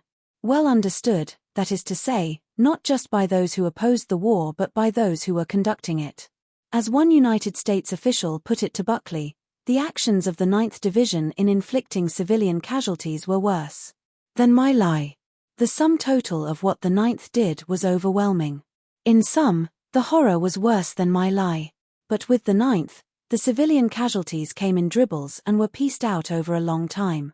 And most of them were inflicted from the air and at night. Also, they were sanctioned by the command's insistence on high body counts. The result was an inevitable outcome of the unit's command policy. The earlier sweep which had mopped up my lie during Operation Wheeler Wallawa had also at the time counted all corpses as those of enemy soldiers, including the civilian population of the village, who were casually included in the mind-bending overall total of 10,000. Confronted with this evidence, Buckley and Shimkin abandoned a lazy and customary usage and replaced it, in a cable to Newsweek headquarters in New York, with a more telling and scrupulous one. The problem was not indiscriminate use of firepower, but charges of quite discriminating use as a matter of policy in populated areas. Even the former is a gross violation of the Geneva Convention. The second charge leads straight to the dock in Nuremberg or The Hague. Since General Creighton Abrams publicly praised the 9th Division for its work, and drew attention wherever and whenever he could to the tremendous success of Operation Speedy Express, we can be sure that the political leadership in Washington was not unaware. Indeed, the degree of micromanagement revealed in Kissinger's memoirs forbids the idea that anything of importance took place without his knowledge or permission. Of nothing is this more true than his own individual involvement in the bombing and invasion of neutral Cambodia and Laos. Obsessed with the idea that Vietnamese intransigence could be traced to allies or resources external to Vietnam itself, or could be overcome by tactics of mass destruction, Kissinger at one point contemplated using thermonuclear weapons to obliterate the pass through which ran the railway link from North Vietnam to China, and at another stage considered bombing the dikes that prevented North Vietnam's irrigation system from flooding the country. Neither of these measures, reported respectively in Tad Sulk's History of Nixon-era Diplomacy and by Kissinger's former aide Roger Morris, was taken, which removes some potential war crimes from our bill of indictment but which also gives an indication of the regnant mentality. There remained Cambodia and Laos, which supposedly concealed or protected North Vietnamese supply lines. As in the cases postulated by General Telford Taylor, there is the crime of aggressive war and then there is the question of war crimes. The Koki-Hirota case cited above is of importance here. In the period after the Second World War, or the period governed by the UN Charter and its related and incorporated conventions, the United States under Democratic and Republican administrations had denied even its closest allies the right to invade countries that allegedly gave shelter to their antagonists. Most famously, President Eisenhower exerted economic and diplomatic pressure at a high level to bring an end to the invasion of Egypt by Britain, France, and Israel in October 1956. The British thought Nasser should not control their Suez Canal, the French believed Nasser to be the inspiration and source of their troubles in Algeria, and the Israelis claimed that he played the same role in fomenting their difficulties with the Palestinians. The United States maintained that even if these propaganda fantasies were true, they would not retrospectively legalize an invasion of Egypt. During the Algerian War of Independence, also, the United States had repudiated France's claimed right to attack a town in neighboring Tunisia that succored Algerian guerrillas, and in 1964 Ambassador Adlai Stevenson at the United Nations had condemned the United Kingdom for attacking a town in Yemen that allegedly provided a rear guard for rebels operating in its then colony of Aden. All this law and precedent was to be thrown to the winds when Nixon and Kissinger decided to aggrandize the notion of hot pursuit across the borders of Laos and Cambodia. Even before the actual territorial invasion of Cambodia, for example, and very soon after the accession of Nixon and Kissinger to power, a program of heavy bombardment of the country was prepared and executed in secret. One might with some revulsion call it a menu of bombardment, since the codenames for the raids were breakfast, lunch, snack, dinner, and dessert. The raids were flown by B-52 bombers which, it is important to note at the outset, fly at an altitude too high to be observed from the ground and carry immense tonnages of high explosive. They give no warning of approach and are incapable of accuracy or discrimination because of both their altitude and the mass of their shells. Between the 18th of March, 1969 and May 1970, 3,630 such raids were flown across the Cambodian frontier. The bombing campaign began as it was to go on, with full knowledge of its effect on civilians, and with flagrant deceit by Mr. Kissinger in this precise respect. For example, a memorandum prepared by the Joint Chiefs of Staff and sent to the Defense Department and the White House said plainly that some Cambodian casualties would be sustained in the operation and the surprise effect of attack could tend to increase casualties. The target district for breakfast, Base Area 35, was inhabited, said the memo, by about 1,640 Cambodian civilians. Lunch, Base Area 609, was inhabited by 198 of them, snack, Base Area 351, by 383, dinner, Base Area 352, by 770, and dessert, Base Area 350, by about 120 Cambodian peasants. These oddly exact figures are enough in themselves to demonstrate that Kissinger was lying when he later told the Senate Foreign Relations Committee that areas of Cambodia selected for bombing were unpopulated. As a result of the expanded and intensified bombing campaigns, it has been estimated that as many as 350,000 civilians in Laos and 600,000 in Cambodia lost their lives. These are not the highest estimates. Figures for refugees are several multiples of that.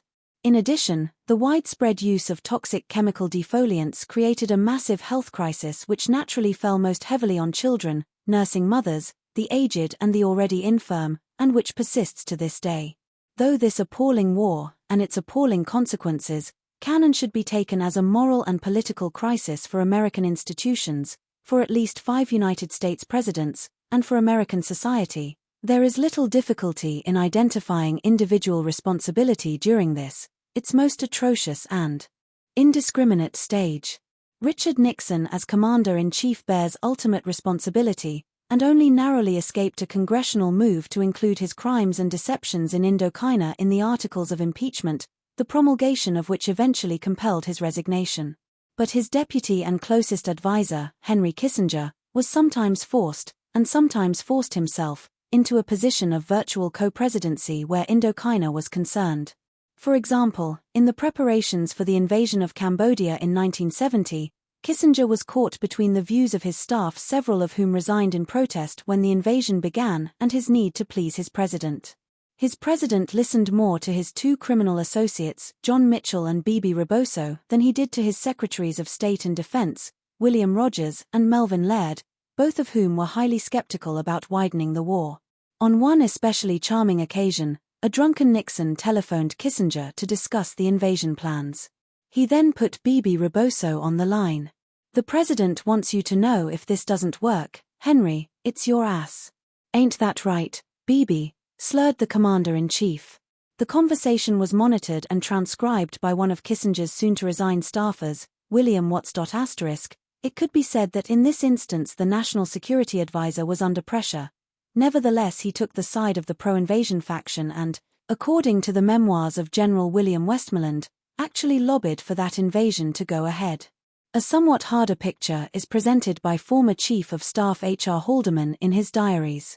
On the 22nd of December, 1970, he records, "Henry came up with the need to meet with the Resident, today with Haig and then tomorrow with Laird and Mora because he has to use the Resident to force Laird and the military to go ahead with the president's plans, which they won't carry out without direct orders. The plans in question involved attacking enemy forces in Laos." According to Woodward and Bernstein, Watts then had a word with General Alexander Haig, who told him, "You've just had an order from your commander-in-chief. You can't resign." "Fuck you, said Watts. "I just did." In his own memoirs, White House Years, Kissinger claims that he usurped the customary chain of command whereby commanders in the field receive, or believe that they receive, their orders from the President and then the Secretary of Defense. He boasts that he, together with Haldeman, Alexander Haig and Colonel Ray Sitton, evolved both a military and a diplomatic schedule for the secret bombing of Cambodia. On board Air Force One, which was on the tarmac at Brussels Airport on the 24th of February, 1969, he writes, "We worked out the guidelines for the bombing of the enemy's sanctuaries." Air Force Colonel Sitton, the reigning expert on B-52 tactics at the Joint Chiefs of Staff, noted that the president was not at the meeting but had said that he would be discussing the subject with Kissinger.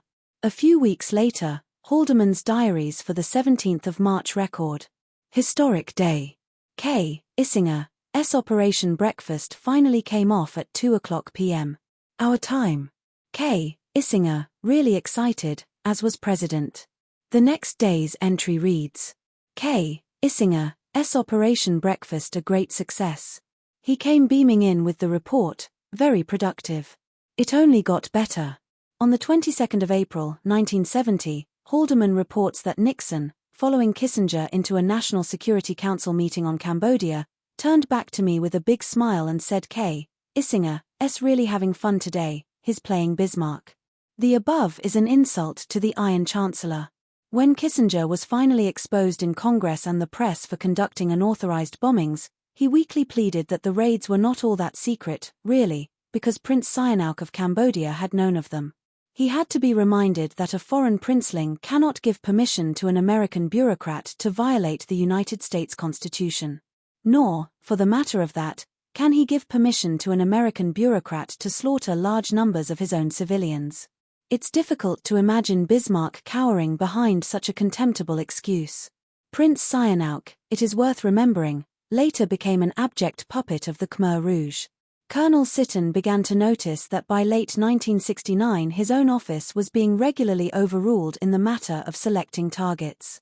Not only was Henry carefully screening the raids, said Sitton, he was reading the raw intelligence and fiddling with the mission patterns and bombing runs. In other departments of Washington insiderdom, it was also noticed that Kissinger was becoming a Stakhanovite committeeman.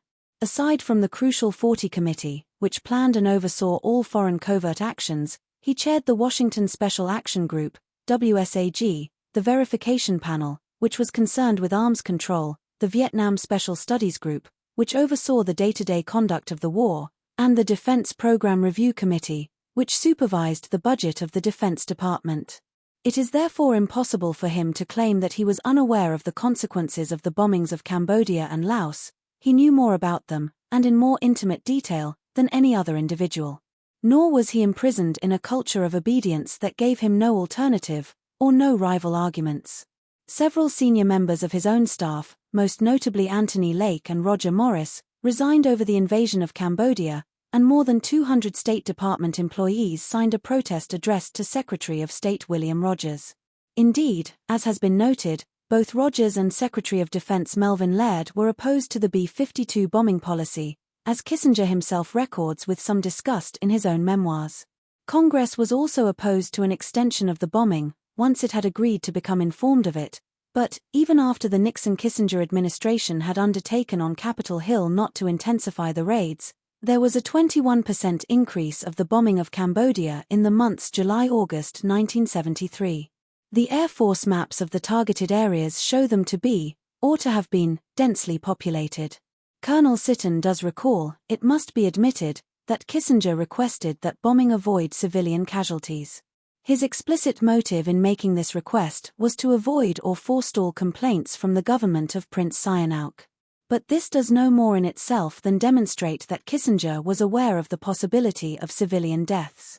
If he knew enough to know of their likelihood, and was director of the policy that inflicted them, and neither enforced any actual precautions nor reprimanded any violators, then the case against him is legally and morally complete. As early as the fall of 1970, an independent investigator named Fred Bramfman, who spoke Lao and knew the country as a civilian volunteer, had gone to Bangkok and interviewed Jerome Brown, a former targeting officer for the United States Embassy in the Laotian capital of Vientiane. The man had retired from the Air Force because of his disillusionment at the futility of the bombing and his consternation at the damage done to civilians and society. The speed and height of the planes, he said, meant that targets were virtually indistinguishable from the air.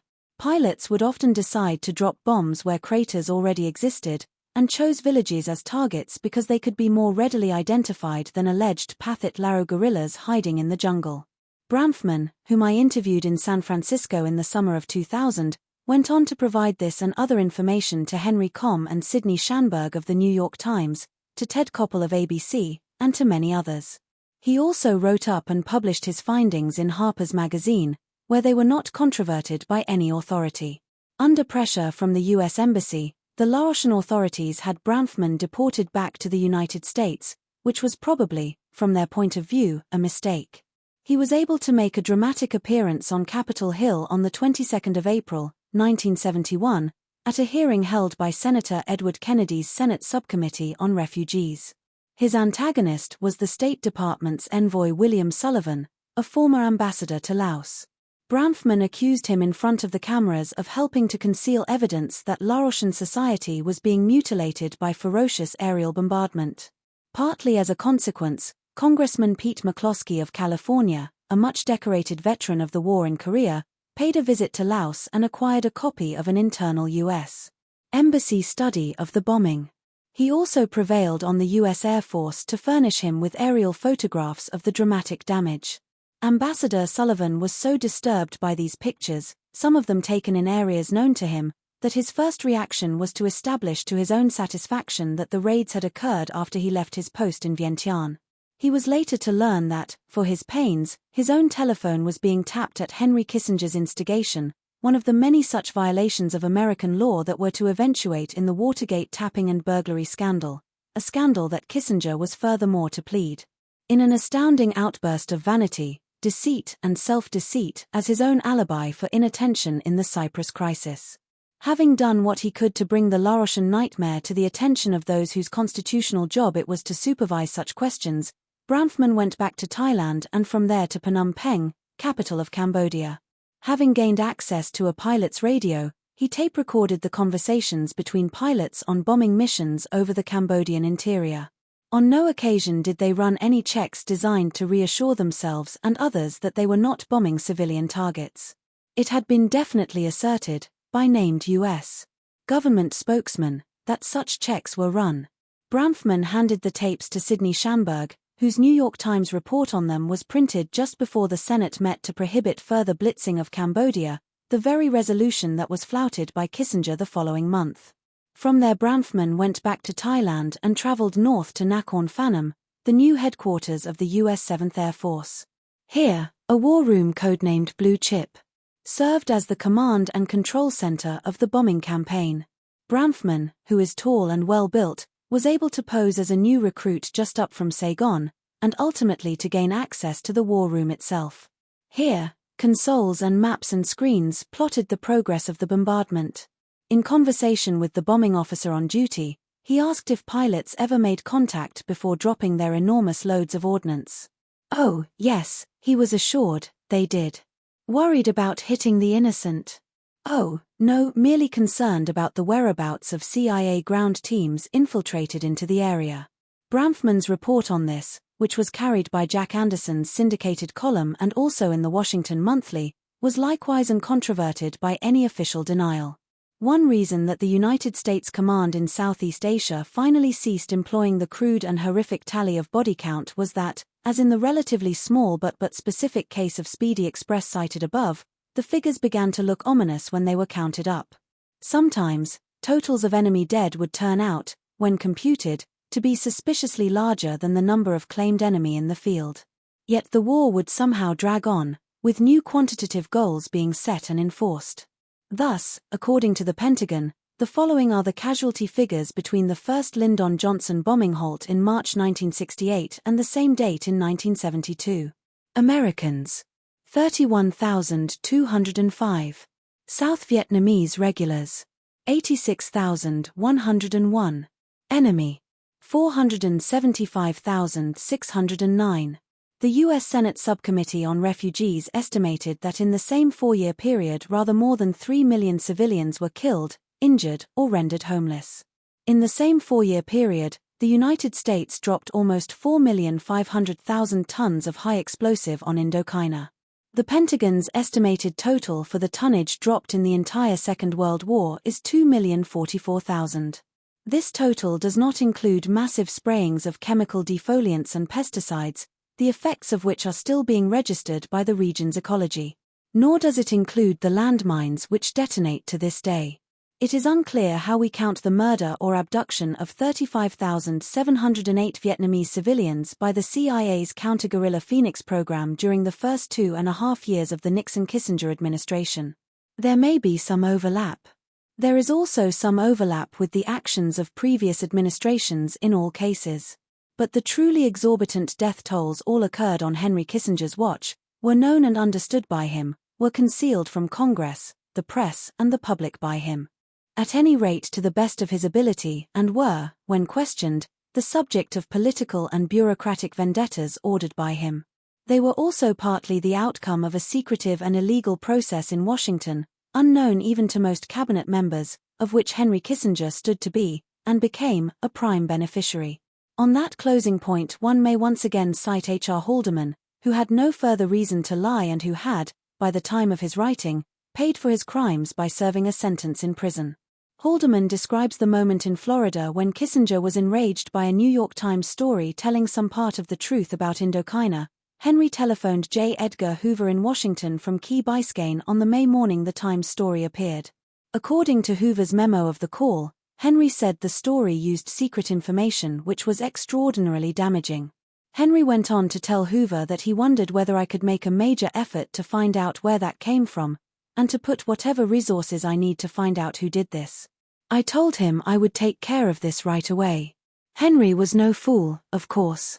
He telephoned Hoover a few hours later to remind him that the investigation be handled discreetly so no stories will get out. Hoover must have smiled, but said all right. And by 5 o'clock he was back on the telephone to Henry with the report that the Times reporter may have gotten some of his information from the Southeast Asian desk of the Department of Defense's Public Affairs Office.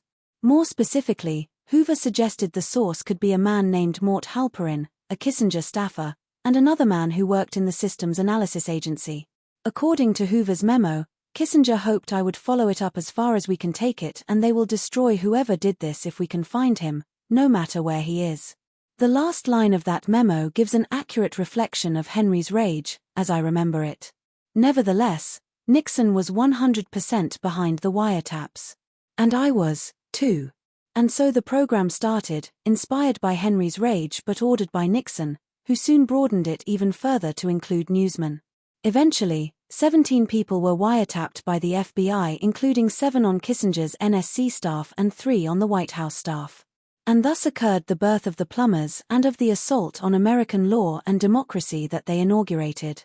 Commenting on the lamentable end of this process, Haldeman wrote that he still believed that ex-President Nixon, who was then still alive, should agree to the release of the remaining tapes. But, this time my view is apparently not shared by the man who was one reason for the original decision to start the taping process. Henry Kissinger is determined to stop the tapes from reaching the public. Nixon made the point that Kissinger was really the one who had the most to lose from the tapes becoming public. Henry apparently felt that the tapes would expose a lot of things he had said that would be very disadvantageous to him publicly. Nixon said that in making the deal for custody of his presidential papers, which was originally announced after his pardon but then was shot down by Congress, it was Henry who called him and insisted on Nixon's right to destroy the tapes. That was, of course, the thing that destroyed the deal. A society that has been plumbed has the right to demand that its plumbers be compelled to make some restitution by way of full disclosure. The litigation to put the Nixon tapes in the public trust is only partially complete. No truthful account of the Vietnam years will be complete until Kissinger's part in what we already know has been made fully transparent. Until that time, Kissinger's role in the violation of American law at the close of the Vietnam War makes the perfect counterpart to the 1968 covert action that helped him to power in the first place. The two parentheses enclose a series of premeditated war crimes which still have power to stun the imagination. 4. Bangladesh, 1 genocide, 1 coup and 1 assassination.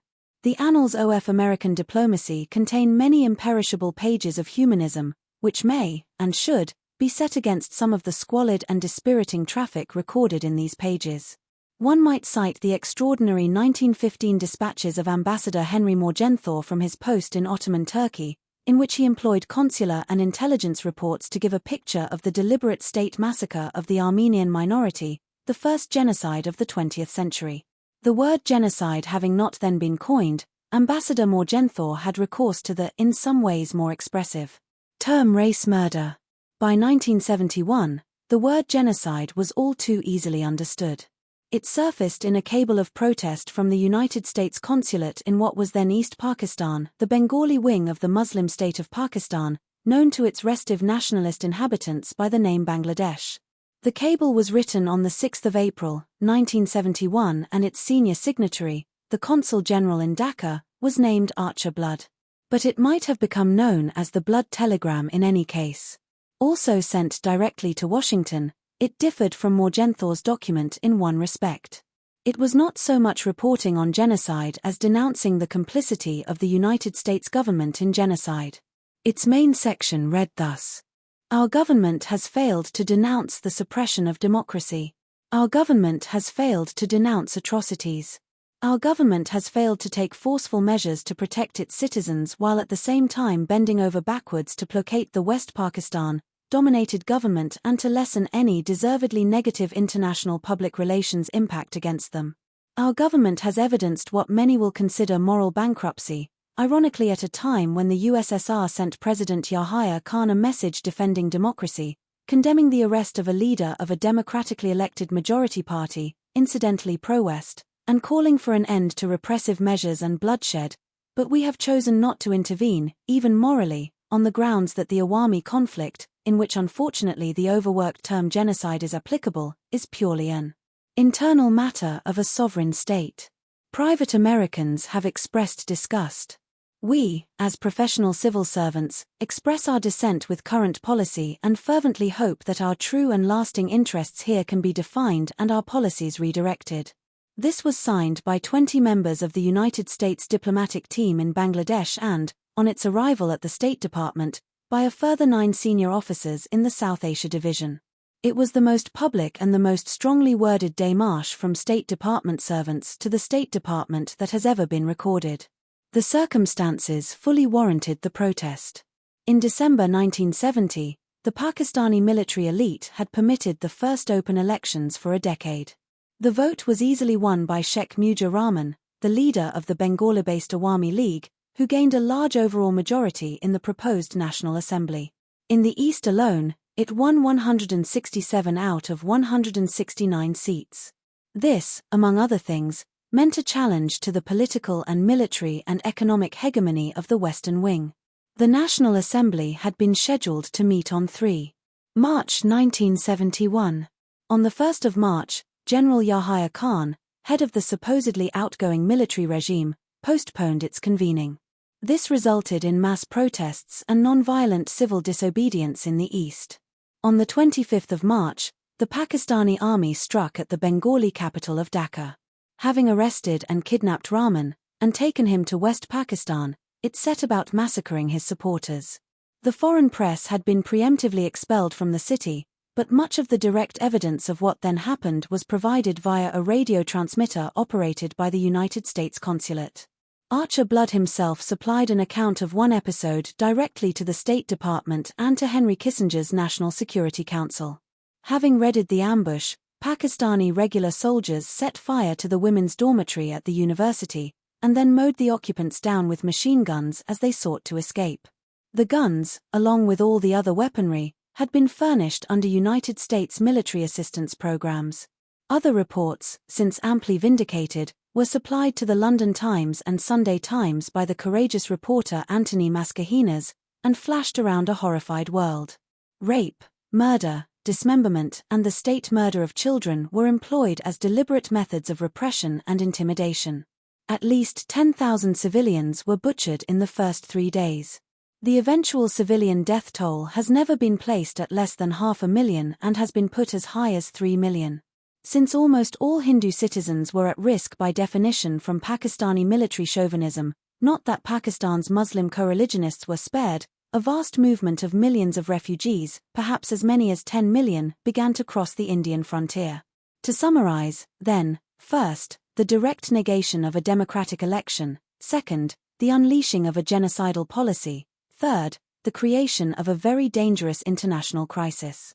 Within a short time, Ambassador Kenneth Keating, the ranking United States diplomat in New Delhi, had added his voice to those of the dissenters. It was a time, he told Washington, when a principled stand against the authors of this aggression and atrocity would also make the best pragmatic sense. Keating, a former senator from New York, used a very suggestive phrase in his cable of the 29th of March, 1971, calling on the administration to promptly, publicly, and prominently deplore this brutality. It was most important these actions be taken now, he warned, prior to inevitable and imminent emergence of horrible truths. Nixon and Kissinger acted quickly. That is to say, Archer Blood was immediately recalled from his post, and Ambassador Keating was described by the President to Kissinger, with some contempt, as having been taken over by the Indians. In late April 1971, at the very height of the mass murder, Kissinger sent a message to General Yahya Khan, thanking him for his delicacy and tact. We now know of one reason why the general was so favored, at a time when he had made himself and his patrons responsible for the grossest war crimes and crimes against humanity. In April 1971, a United States ping-pong team had accepted a surprise invitation to compete in Beijing, and by the end of that month, using the Pakistani ambassador as an intermediary, the Chinese authorities had forwarded a letter inviting Nixon to send an envoy. Thus there was one motive of realpolitik for the shame that Nixon and Kissinger were to visit on their own country for its complicity in the extermination of the Bengalis. Those who like to plead realpolitik, however, might wish to consider some further circumstances. There already was, and had been for some time, a back channel between Washington and Beijing. It ran through Nicolae Ceausescu's Romania, not a much more decorative choice but not, at that stage, a positively criminal one. There was no reason to confine approaches, to a serious person like Chou En-lai, to the narrow channel afforded by a blood-soaked, and short-lived, as it turned out, despot like the delicate and tactful Yahya Khan. Either Zhou Enlai wanted contact, in other words, or he did not. As Lawrence Lifschultz, the primary historian of this period, has put it, Winston Lord, Kissinger's deputy at the National Security Council, stressed to investigators the internal rationalization developed within the upper echelons of the administration. Lord told the staff of the Carnegie Endowment for International Peace, "We had to demonstrate to China we were a reliable government to deal with. We had to show China that we respect a mutual friend." How, after 2 decades of belligerent animosity with the People's Republic, mere support for Pakistan in its bloody civil war was supposed to demonstrate to China that the U.S. was a reliable government to deal with was a mystifying proposition which more cynical observers of the events, both in and outside the U.S. government, consider to have been an excuse justifying the simple convenience of the Islamabad link, a link which Washington had no overriding desire to shift. Second, the knowledge of this secret diplomacy and its accompanying privileges obviously freed the Pakistani general of such restraints as might have inhibited him. He told his closest associates, including his Minister of Information, G.W. Chowdhury, that his private understanding with Washington and Beijing would protect him. Chowdhury later wrote, "If Nixon and Kissinger had not given him that false hope, he'd have been more realistic." Thus, the collusion with him in the matter of China increases the direct complicity of Nixon and Kissinger in the massacres. There is another consideration outside the scope of this book, which involves the question, why did Kissinger confine his China diplomacy to channels provided by authoritarian or totalitarian regimes? Why was an open diplomacy not just as easy, if not easier? The answer, which also lies outside the scope of this book, is apparently that surreptitiousness, while not essential in itself, was essential if Nixon and Kissinger were going to be able to take the credit for it. It cannot possibly be argued, in any case, that the saving of Kissinger's private correspondence with China was worth the deliberate sacrifice of hundreds of thousands of Bengali civilians. And, which is worse still, later and fuller disclosures now allow us to doubt that this was indeed the whole motive. The Kissinger policy towards Bangladesh may well have been largely conducted for its own sake, as a means of gratifying his boss's animus against India and as a means of preventing the emergence of Bangladesh as a self-determining state in any case. The diplomatic commonplace term tilt, signifying that mixture of signals and nuances and codes that describe a foreign policy preference that is often too embarrassing to be openly avowed, actually originates in this dire episode. On the 6th of March, 1971, Kissinger summoned a meeting at the National Security Council and, in advance of the crisis in East-West Pakistan relations that was by then palpable and predictable to those attending, insisted that no preemptive action be taken. Those present who suggested that a warning to General Yahya Khan be issued, essentially advising him to honor the election results, he strongly opposed. His subsequent policy was as noted above. After returning from China in July, he began to speak in almost Maoist phrases about a Soviet-Indian plot to dismember and even annex part of Pakistan, which would compel China to intervene on Pakistan's side. In pursuit of this fantasy of confrontation, he annoyed Admiral Elmo Zumwalt by ordering him to dispatch the aircraft carrier USS Enterprise from the coast of Vietnam to the Bay of Bengal, while giving it no stated mission. But no analyst in the State Department or the CIA could be found to underwrite such a bizarre prediction and, at a meeting of the Senior Review Group, Kissinger lost his temper with this insubordination. "The president always says to tilt toward Pakistan, but every proposal I get is in the opposite direction. Sometimes I think I'm in a nut house." The Nixon White House was, as it happens, in the process of becoming exactly that, but his hearers only had time to notice that a new power term had entered Washington's vernacular of crisis and conspiracy. "The president always says to tilt toward Pakistan." That at least was true. Long before any conception of his China diplomacy, indeed even during the years when he was inveighing against Red China and its sympathizers, Nixon detested the government of India and expressed warm sympathy for Pakistan.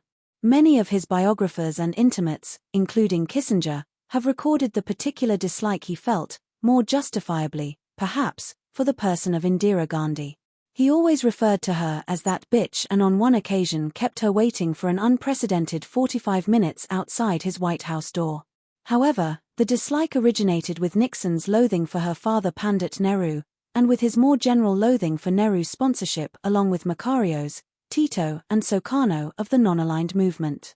There can be no doubt that, with or without an occluded China card, General Yahya Khan would have enjoyed a sympathetic hearing and treatment from this president, and thus from this national security advisor.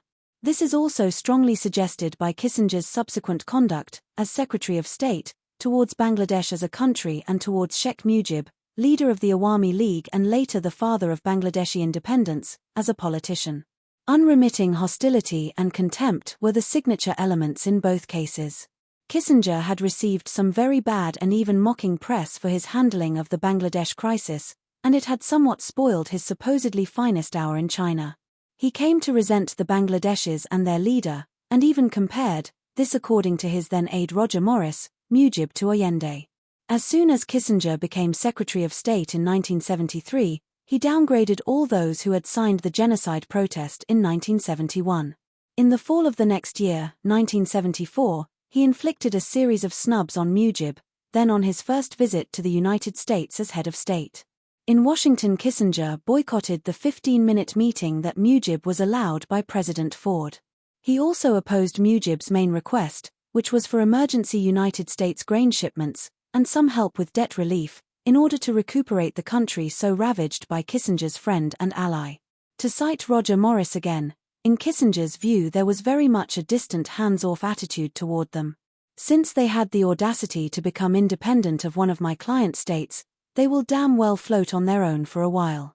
It was at about this time that Kissinger was heard to pronounce Bangladesh an international basket case, a judgment which, to the extent that it was true, was also self-fulfilling. In November 1974, on a brief face-saving tour of the region, Kissinger made an 8-hour stop in Bangladesh and gave a 3-minute press conference in which he refused to say why he had sent the USS Enterprise into the Bay of Bengal 3 years before. Within a few weeks of his departure, we now know, a faction at the U.S. Embassy in Dhaka began covertly meeting with a group of Bangladeshi officers who were planning a coup against Mujib. On the 14th of August, 1975, Mujib and 40 members of his family were murdered in a military takeover. His closest former political associates were bayoneted to death in their prison cells a few months after that. The Senate Foreign Relations Committee was at that time conducting its sensational inquiries into CIA involvement with assassinations and subversion in the Third World. The two-track concept, whereby an American ambassador like Ed Corey in Chile could find that his intelligence officers and military attaches were going behind his back and over his head, with secret authorizations from Washington, and running their own show, had not become a familiar one. However, exhaustive research by Lawrence Lifschultz of Yale University now strongly suggests that a two-track scheme was implemented in Bangladesh as well. The man installed as Bangladesh's president by the young officers who had slain Rahman was Kondaka Mustak, generally identified as the leader of the right-wing element within the Awami League.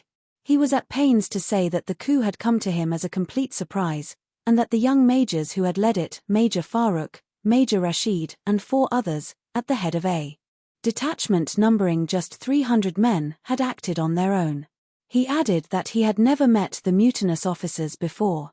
Such denials are of course customary, almost matters of etiquette. So are the ensuing statements from Washington, which invariably claim that this or that political upheaval has taken the world's largest and most powerful intelligence-gathering system completely off guard. That expected statement, too, was made in the aftermath of the assassination in Dhaka. The cover story, one might term it the coincidence version, leaks at every joint and comes apart at the most cursory inspection. Major Rashid was interviewed by Anthony Mascarenhas, the journalistic hero of the Bangladesh War, on the anniversary of the coup. He confirmed that he had met Mustak before the coup, and again on the days immediately preceding it. In fact, a senior Bangladeshi officer has dated meetings between Mustak and the mutineers more than 6 months before Mujib's overthrow. In December 2000 those responsible were convicted by a Bangladeshi court and, wrongly, in my opinion, sentenced to death. Some of the accused were unavailable for sentencing because they had taken refuge in the United States, a feat not achievable by the average Bengali immigrant. The United States ambassador in Dhaka, Davis Eugene Booster, was aware that a coup was being discussed. He was also aware of the highly controversial congressional hearings in Washington, which had unveiled high-level official wrongdoing and ruined the career of many a careless Foreign Service officer. He ordered that all contact between his embassy and the mutinous officers be terminated. Thus his alarm and annoyance, on the 14th of August, 1975, was great. The men who had seized power were the very ones with whom he had ordered a cessation of contact. Embassy sources have since confirmed to Lifschultz, A, that United States officials had been approached by, and had by no means discouraged, the officers who intended a coup, and B, that Ambassador Booster became convinced that his CIA station was operating a back-channel without his knowledge. Such an operation would be meaningless, and also pointlessly risky, if it did not extend homeward to Washington where, as is now notorious, the threads of the 40 Committee and the National Security Council were very closely held in one fist. Philip Cherry, the then head of the CIA station in Bangladesh, was interviewed by Lifschultz in September 1978. He was vague and evasive even about having held the job, but did say, "There is one thing. There are politicians who frequently approach embassies, and perhaps have contacts there. They think they may have contacts." The shift from officer to politician is suggestive. And, of course, those who think they may have contacts may even act as if they do, unless they are otherwise advised. Not only did Condoker Mustak think he had contacts with the United States government, including with Henry Kissinger himself, but he did indeed have such contacts, and had had since 1971. In 1973 in Washington, and in the aftermath of the unprecedented revolt of professional diplomats against the Kissinger policy in Bangladesh, the Carnegie Endowment for International Peace, publisher of the magazine Foreign Policy, conducted a full-dress study of the tilt that had put the United States on the same side as those committing genocide. More than 150 senior officials from the State Department and the CIA agreed to be interviewed. The study was coordinated by Kissinger's former aide Roger Morris.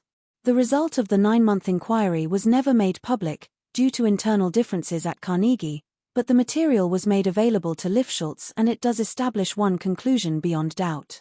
In 1971, Henry Kissinger had attempted the impossible by trying to divide the electorally victorious Awami League, and to dilute its demand for independence.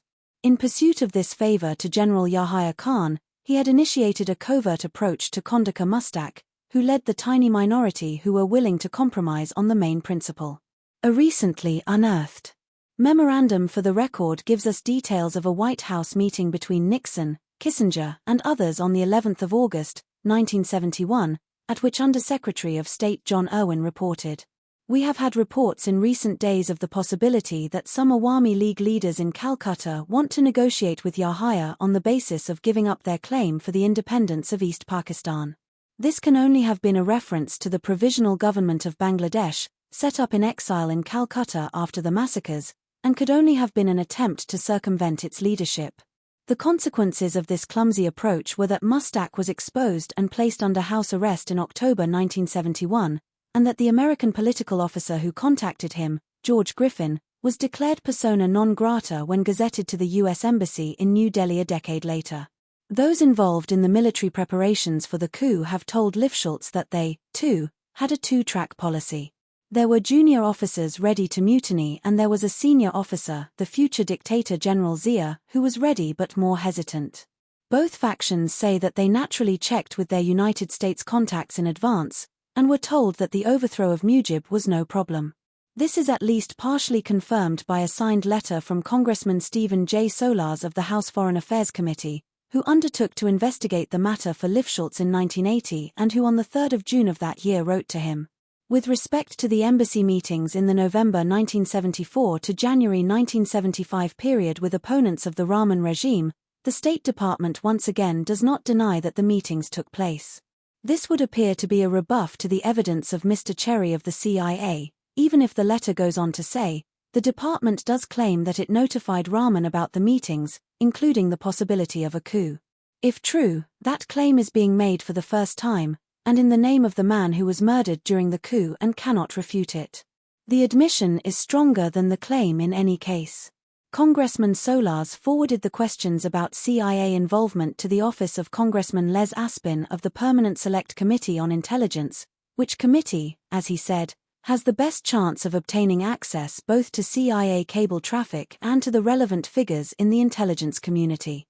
But the letter he sent was somehow lost along the way, and was never received by the relevant inquiring committee, and shortly afterwards the balance of power in Washington shifted from Carter to Reagan. Only a reopened congressional inquiry with subpoena power could determine whether there was any direct connection, apart from the self-evident ones of consistent statecraft attested by recurring reliable testimony, between the secret genocidal diplomacy of 1971 and the secret destabilizing diplomacy of 1975. The task of disproving such a connection, meanwhile, would appear to rest on those who believe that everything is an accident. 5. Chile.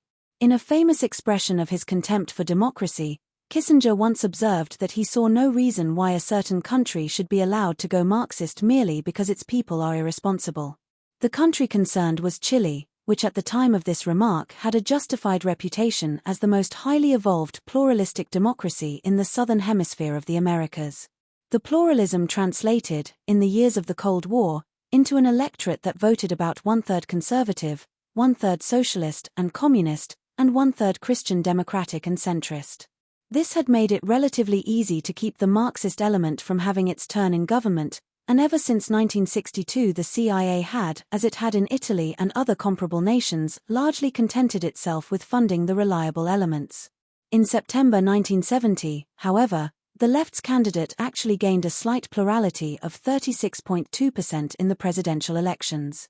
Divisions on the right, and the adherence of some smaller radical and Christian parties to the left, made it a moral certainty that the Chilean Congress would, after the traditional 60-day interregnum, confirm Dr. Salvador Allende as the next president. But the very name of Allende was anathema to the extreme right in Chile, to certain powerful corporations, notably ITT, Pepsi Cola and the Chase Manhattan Bank, which did business in Chile and the United States, and to the CIA. This loathing quickly communicated itself to President Nixon. He was personally beholden to Donald Kendall, the president of Pepsi Cola, who had given him his first corporate account when, as a young lawyer, he had joined John Mitchell's New York firm. A series of Washington meetings, held within 11 days of Allende's electoral victory, essentially settled the fate of Chilean democracy. After discussions with Kendall and with David Rockefeller of Chase Manhattan, and with CIA Director Richard Helms, Kissinger went with Helms to the Oval Office. Helms's notes of the meeting show that Nixon wasted little breath in making his wishes known. Allende was not to assume office. Not concerned risks involved. No involvement of embassy. $10 million available, more if necessary. Full-time job, best men we have. Make the economy scream. 48 hours for plan of action. Declassified documents show that Kissinger, who had previously neither known nor cared about Chile, describing it offhandedly as a dagger pointed at the heart of Antarctica, took seriously this chance to impress his boss. A group was set up in Langley, Virginia, with the express purpose of running a two-track policy for Chile, one the ostensible diplomatic one and the other, unknown to the State Department or the U.S. ambassador to Chile, Edward Corey, a strategy of destabilization, kidnap and assassination, designed to provoke a military coup. There were long and short-term obstacles to the incubation of such an intervention, especially in the brief interval available before Allende took his oath of office. The long-term obstacle was the tradition of military abstention from politics in Chile, a tradition which marked off the country from its neighbors. Such a military culture was not to be degraded overnight. The short-term obstacle lay in the person of one man, General René Schneider. As chief of the Chilean General Staff, he was adamantly opposed to any military meddling in the electoral process. Accordingly, it was decided at a meeting on the 18th of September, 1970 that General Schneider had to go. The plan was to have him kidnapped by extremist officers, in such a way as to make it appear that leftist and pro-Allende elements were behind the plot. The resulting confusion, it was hoped, would panic the Chilean Congress into denying Allende the presidency. A sum of $50,000 was offered around the Chilean capital, Santiago, for any officer or officers enterprising enough to take on this task. Richard Helms and his director of covert operations, Thomas Karamessines, told Kissinger that they were not optimistic. Military circles were hesitant and divided, or else loyal to General Schneider and the Chilean constitution. As Helms put it in a later account of the conversation, we tried to make clear to Kissinger how small the possibility of success was. Kissinger firmly told Helms and Karamessines to press on in any case.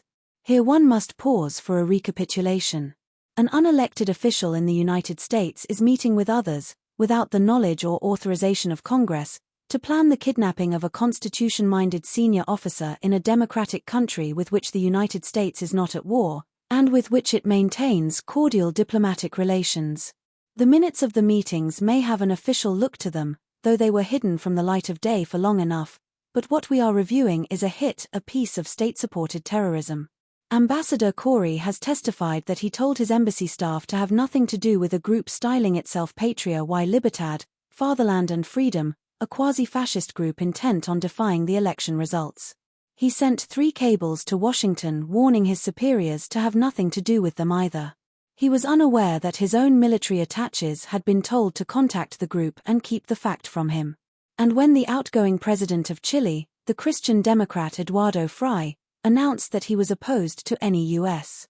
intervention and would vote to confirm the legally elected Allende, it was precisely to this gang that Kissinger turned. On the 15th of October, 1970, Kissinger was told of an extremist right-wing officer named General Roberto Vio, who had ties to Patria y Libertad and who was willing to accept the secret U.S. commission to remove General Schneider from the chessboard. The term kidnap was still being employed at this point, and is often employed still. However, Kissinger's Track 2 group authorized the supply of machine guns as well as tear gas grenades to Vioa's associates, and never seems to have asked what they would do with the general once they had kidnapped him. Let the documents tell the story. A CIA cable to Kissinger's Track 2 group from Santiago dated the 18th of October, 1970 reads, with the names still blacked out for security purposes and cover identities written in by hand in my square brackets by the ever-thoughtful redaction service. 1. Station Coup, met clandestinely evening the 17th of October with 2 Chilean armed forces officers, who told him their plans were moving along better than had thought possible. They asked that by evening the 18th of October, Coup, arrange furnish them with 8 to 10 tear gas grenades. Within 48 hours they need 3 .45 caliber machine guns, grease guns, with 500 rounds ammo each. One officer, commented, has 3 machine guns himself but can be identified by serial numbers as having been issued to him, therefore unable use them. 2 officers said they have to move because they believe they now under suspicion and being watched by Allende supporters. One officer was late to meeting, having taken evasive action to shake possible surveillance by 1 or 2 taxicabs with dual antennas which he believed being used by opposition against him. 3. Coup, asked if officers had Air Force contacts. They answered they did not but would welcome one. Coup, separately has since tried contact. A Chilean Air Force general, and will keep trying until established. Will urge Air Force general meet with other 2 officers, ASAP. Coup, commented to station that Air Force general has not tried contact him since refer talk. 4. Coup, comment, cannot tell who is leader of this movement but strongly suspects it is Admiral, deleted. It would appear from his contacts, actions and alleged Allende suspicions about them that unless they act now they are lost. Try and get more info from them evening the 18th of October about support they believe they have.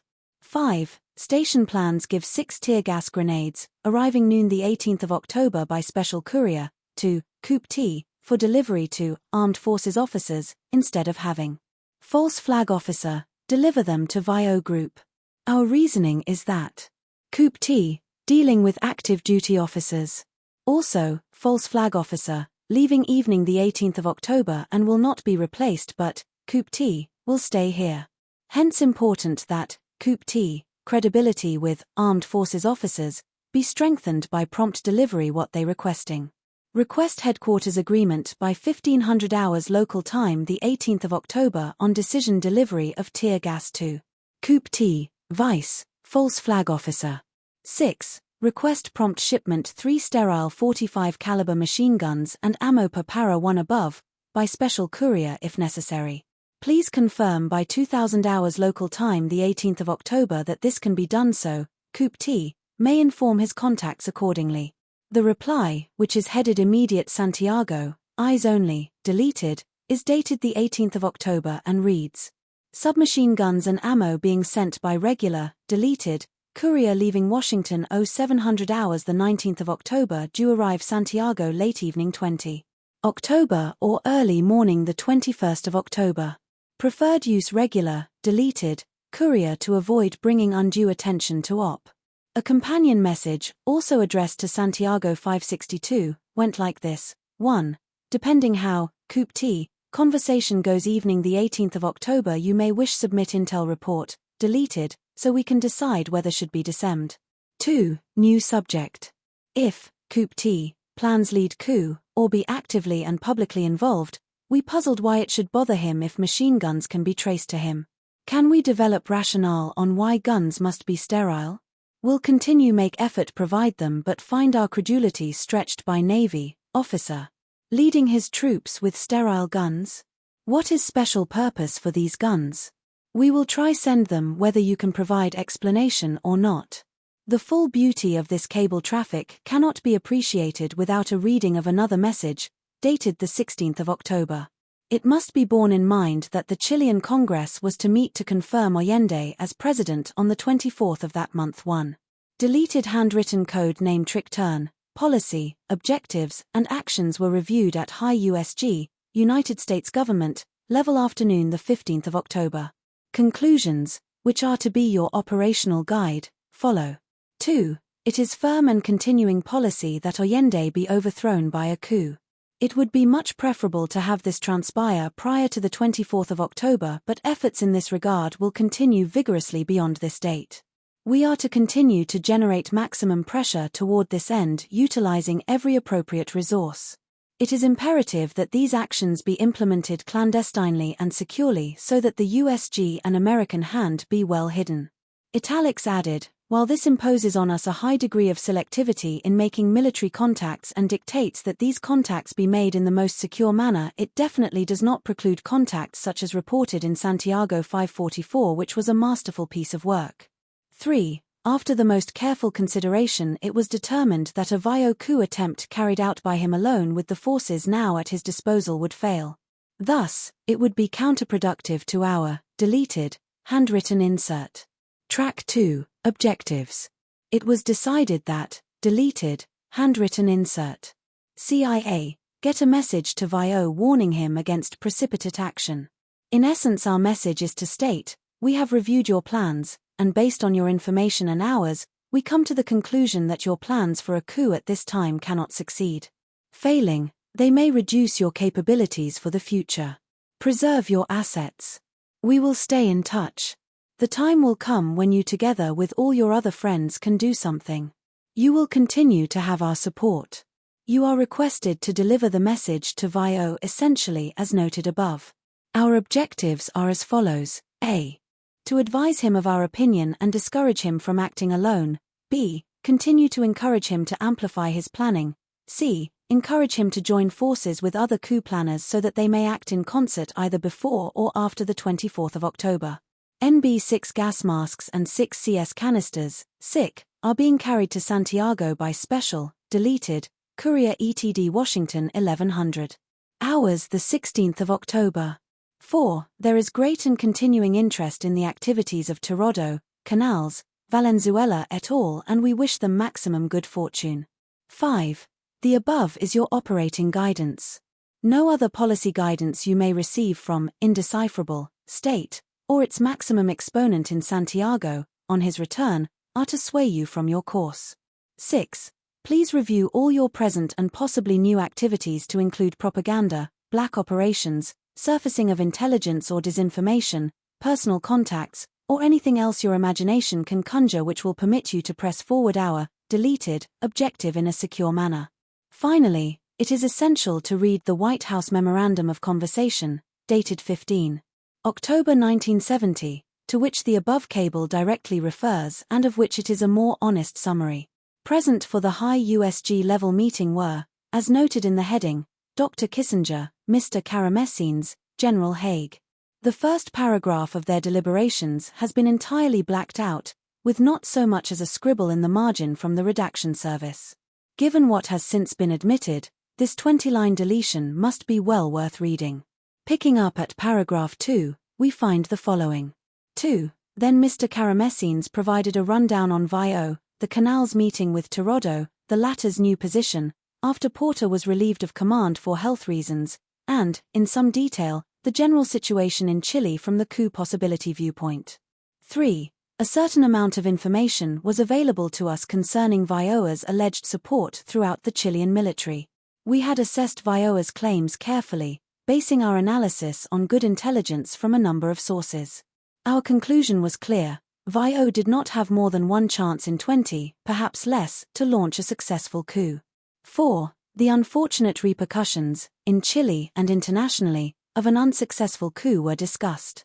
Dr. Kissinger ticked off his list of these negative possibilities. His items were remarkably similar to the ones Mr. Karamessines had prepared.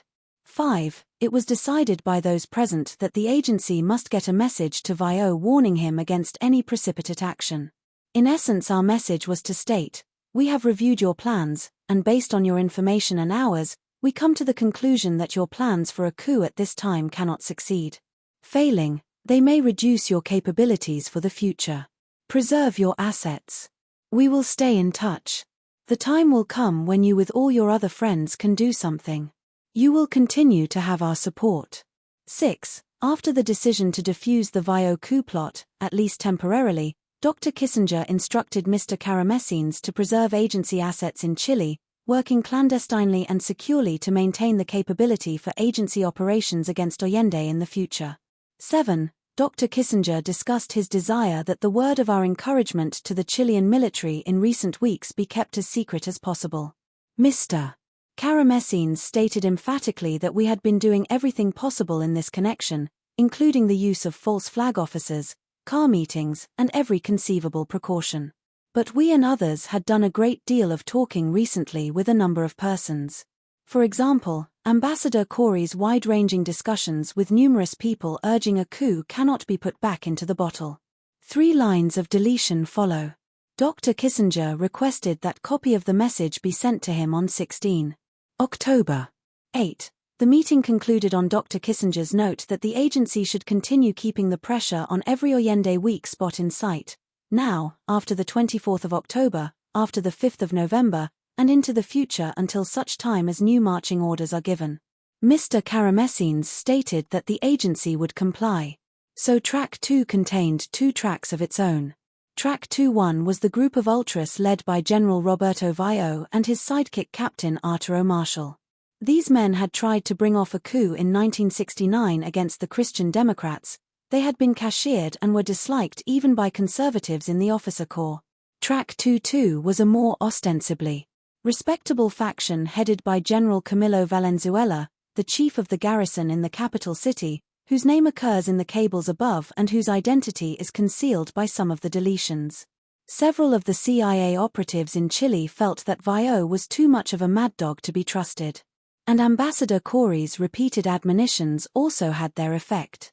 As shown in the 15th of October memo cited above, Kissinger and Karamessines developed last-minute second thoughts about Vio, who as late as the 13th of October had been given $20,000 in cash from the CIA station and promised a life insurance policy of $250,000. This offer was authorized direct from the White House. However, with only days to go before Allende was inaugurated, and with Nixon repeating that it was absolutely essential that the election of Mr. Allende to the presidency be thwarted, the pressure on the Valenzuela group became intense.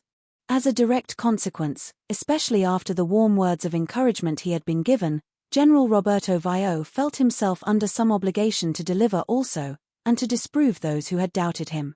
On the evening of the 19th of October, 1970, the Valenzuela group, aided by some of Vioa's gang, and equipped with the tear gas grenades delivered by the CIA, attempted to grab General Schneider as he left an official dinner. The attempt failed because he left in a private car and not the expected official vehicle. The failure produced an extremely significant cable from CIA headquarters in Washington to the local station, asking for urgent action because headquarters must respond during morning the 20th of October to queries from high levels. Payments of $50,000 each to General Vio and his chief associate were then authorized on condition that they made another attempt. On the evening of the 20th of October, they did. But again there was only failure to report. On the 22nd of October, the sterile machine guns above mentioned were handed to Valenzuela's group for another try. Later that same day, General Roberto Vioa's gang finally murdered General René Schneider. According to the later verdict of the Chilean military courts, this atrocity partook of elements of both tracks of Track 2.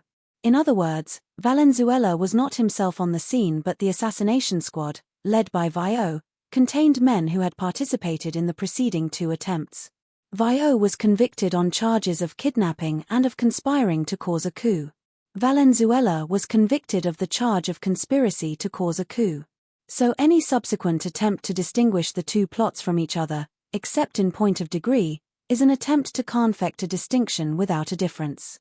It scarcely matters whether Schneider was slain because of a kidnapping scheme that went awry, he was said, but only by the assassins, to have had the temerity to resist, or whether his assassination was the objective in the first place.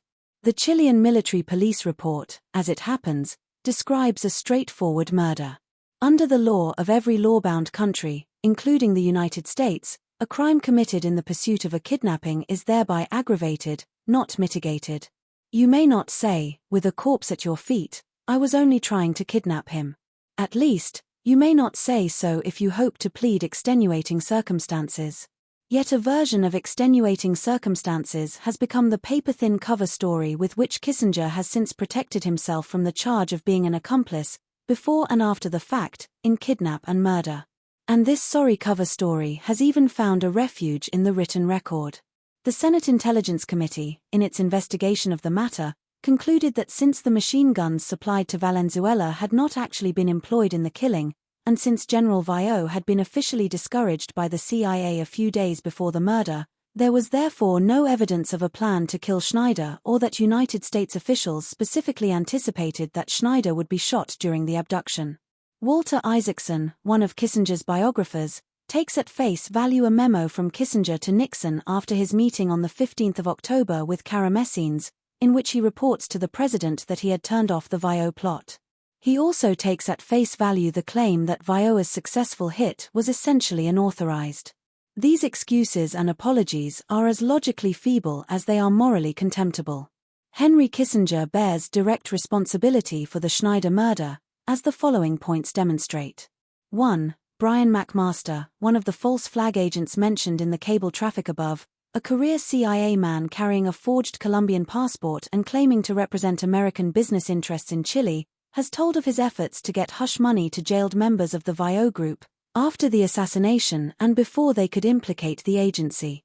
2. Colonel Paul M. Wimmert, a military attaché in Santiago and chief CIA liaison with the Valenzuela faction, has testified that after the Schneider killing he hastily retrieved the 2 payments of $50,000 that had been paid to Valenzuela and his partner, and also the 3 sterile machine guns. He then drove rapidly to the Chilean seaside town of Vina del Mar and hurled the guns into the ocean. His accomplice in this action, CIA Station Chief Henry Heckscher, had assured Washington only days before that either Vio or Valenzuela would be able to eliminate Schneider and thereby trigger a coup. 3. Look again at the White House Kissinger memo of the 15th of October, and at the doggedly literal way it is retransmitted to Chile. In no sense of the term does it turn off Vio. If anything, it incites him, a well-known and boastful fanatic, to redouble his efforts. Preserve your assets. We will stay in touch. The time will come when you together with all your other friends can do something. You will continue to have our support. This is not exactly the language of standing him down. The remainder of the memo speaks plainly of the intention to discourage him from acting alone, to continue to encourage him to amplify his planning and to encourage him to join forces with other coup planners so that they may act in concert either before or after the 24th of October, italics added. The last 3 stipulations are an entirely accurate, not to say prescient, description of what Vio actually did. 4. Consult again the cable received by Henry Heckscher on the 20th of October, referring to anxious queries from high levels about the first of the failed attacks on Schneider. Thomas Machinations, when questioned by the Senate Intelligence Committee about this cable, testified of his certainty that the words high levels referred directly to Kissinger. In all previous communications from Washington, as a glance above will show, that had indeed been the case. This on its own is enough to demolish Kissinger's claim to have turned off Track 2, and its interior tracks, on the 15th of October. 5. Ambassador Corey later made the obvious point that Kissinger was attempting to build a paper alibi in the event of a failure by the VIO group. His interest was not in Chile but in who was going to be blamed for what. He wanted me to be the one who took the heat. Henry didn't want to be associated with a failure, and he was setting up a record to blame the State Department. He brought me into the president because he wanted me to say what I had to say about VIO. He wanted me to be the soft man. The concept of deniability was not as well understood in Washington in 1970 as it has since become. But it is clear that Henry Kissinger wanted two things simultaneously. He wanted the removal of General Schneider, by any means and employing any proxy. No instruction from Washington to leave Schneider unharmed was ever given. Deadly weapons were sent by diplomatic pouch, and men of violence were carefully selected to receive them. And he wanted to be out of the picture in case such an attempt might fail, or be uncovered. These are the normal motives of anyone who solicits or suborns murder. However, Kissinger needed the crime very slightly more than he needed, or was able to design, the deniability. Without waiting for his many hidden papers to be released or subpoenaed, we can say with safety that he is prima facie guilty of direct collusion in the murder of a democratic officer in a democratic and peaceful country. There is no particular need to rehearse the continuing role of the Nixon-Kissinger administration in the later economic and political subversion and destabilization of the Allende government, and in the creation of favorable conditions for the military coup that occurred on the 11th of September, 1973. Kissinger himself was perhaps no more and no less involved in this effort than any other high official in Nixon's national security orbit. On the 9th of November, 1970 he authored the National Security Council's Decision Memorandum 93, reviewing policy towards Chile in the immediate wake of Allende's confirmation as president. Various routine measures of economic harassment were proposed, recall Nixon's instruction to make the economy scream, with cutoffs in aid and investment. More significantly, Kissinger advocated that close relations be maintained with military leaders in neighboring countries, in order to facilitate both the coordination of pressure against Chile and the incubation of opposition within the country. In outline, this prefigures the disclosures that have since been made about Operation Condor, a secret collusion between military dictatorships across the hemisphere, operated with United States knowledge and indulgence. The actual overthrow of the Allende government in a bloody coup d'état took place while Kissinger was going through his own Senate confirmation process as Secretary of State. He falsely assured the Foreign Relations Committee that the United States government had played no part in the coup. From a thesaurus of hard information to the contrary, one might select Situation Report No. 2, from the Navy section of the United States Military Group in Chile, and written by the U.S. Naval Attaché, Patrick Ryan. Ryan describes his close relationship with the officers engaged in overthrowing the government, hails the 11th of September, 1973 as our D-Day and observes with satisfaction that Chile's coup d'état, was close to perfect. Or one may peruse the declassified files on Project Fubelt, the code name under which the CIA, in frequent contact with Kissinger and the 40 Committee, conducted covert operations against the legal and elected government of Chile. What is striking, and what points to a much more direct complicity in individual crimes against humanity, is the microcosmic detail in which Kissinger kept himself informed of Pinochet's atrocities. On the 16th of November, Assistant Secretary of State Jack B. Kubish delivered a detailed report on the Chilean junta's execution policy which, as he notes to the new Secretary of State, you requested by cable from Tokyo. The memo goes on to enlighten Kissinger in various ways about the first 19 days of Pinochet's rule. Summary executions during that period, we are told, total 320.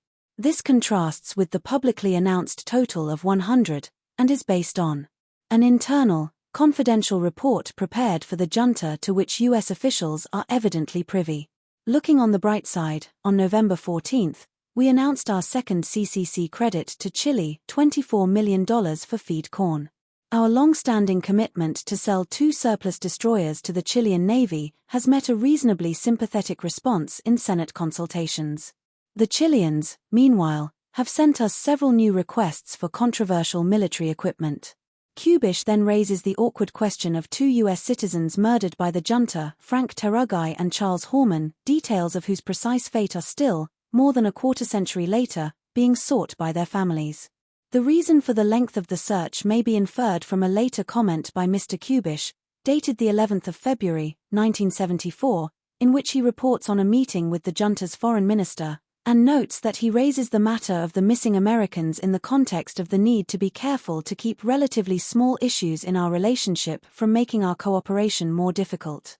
To return, via this detour, to Operation Condor.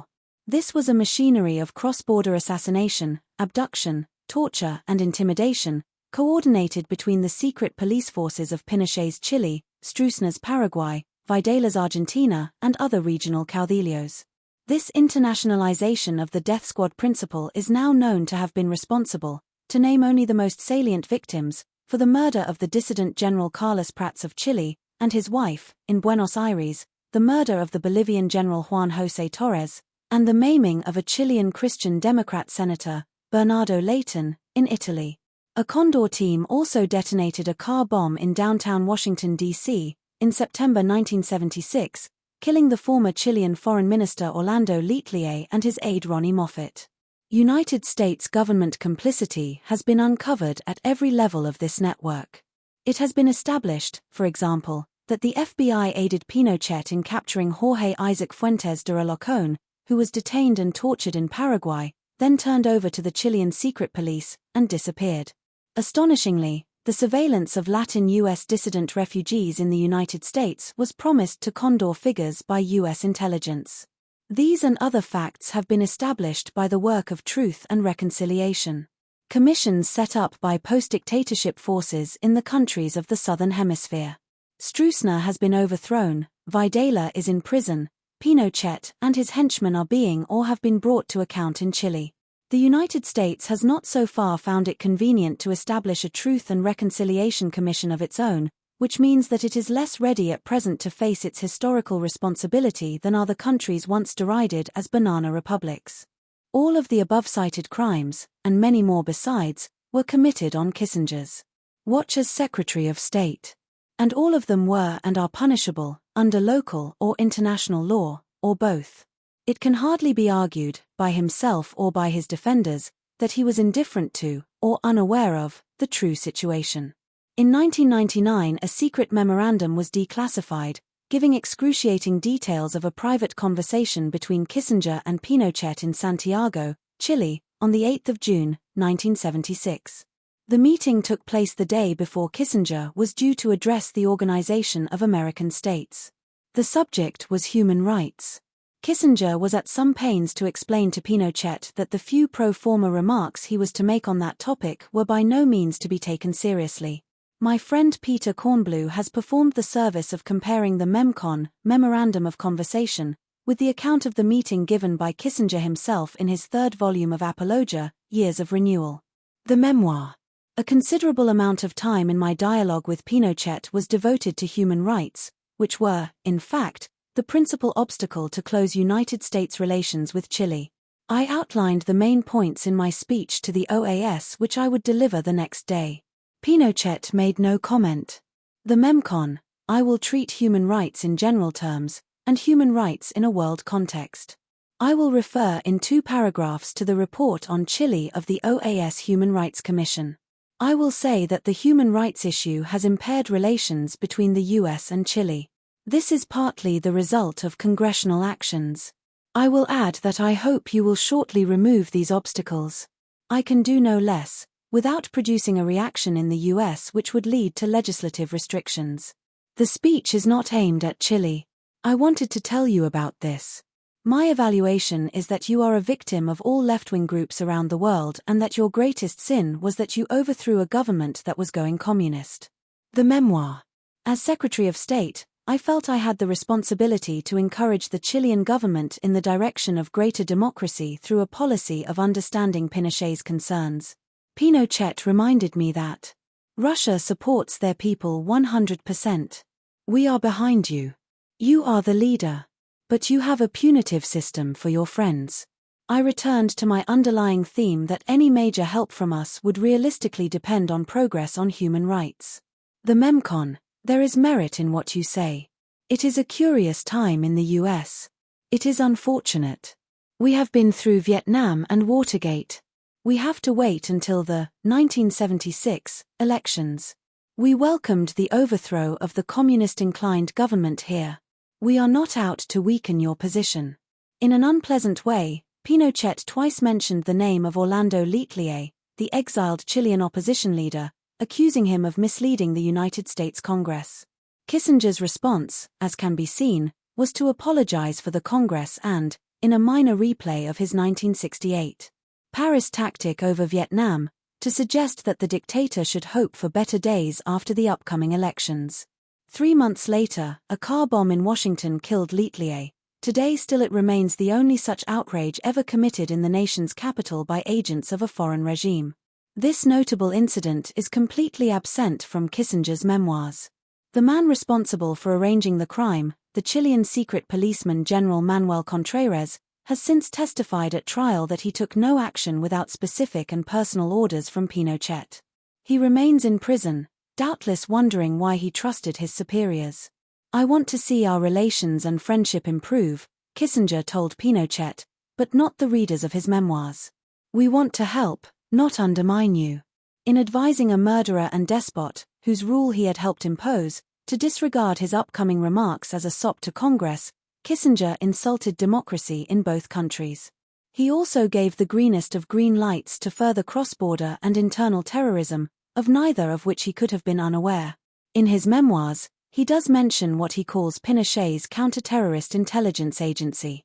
Further colluding with Pinochet against the United States Congress, which was considering the Kennedy Amendment cutting off arms sales to human rights violators, Kissinger obsequiously remarked, "I don't know if you listen in on my phone, but if you do, you have just heard me issue instructions to Washington to defeat the Kennedy Amendment.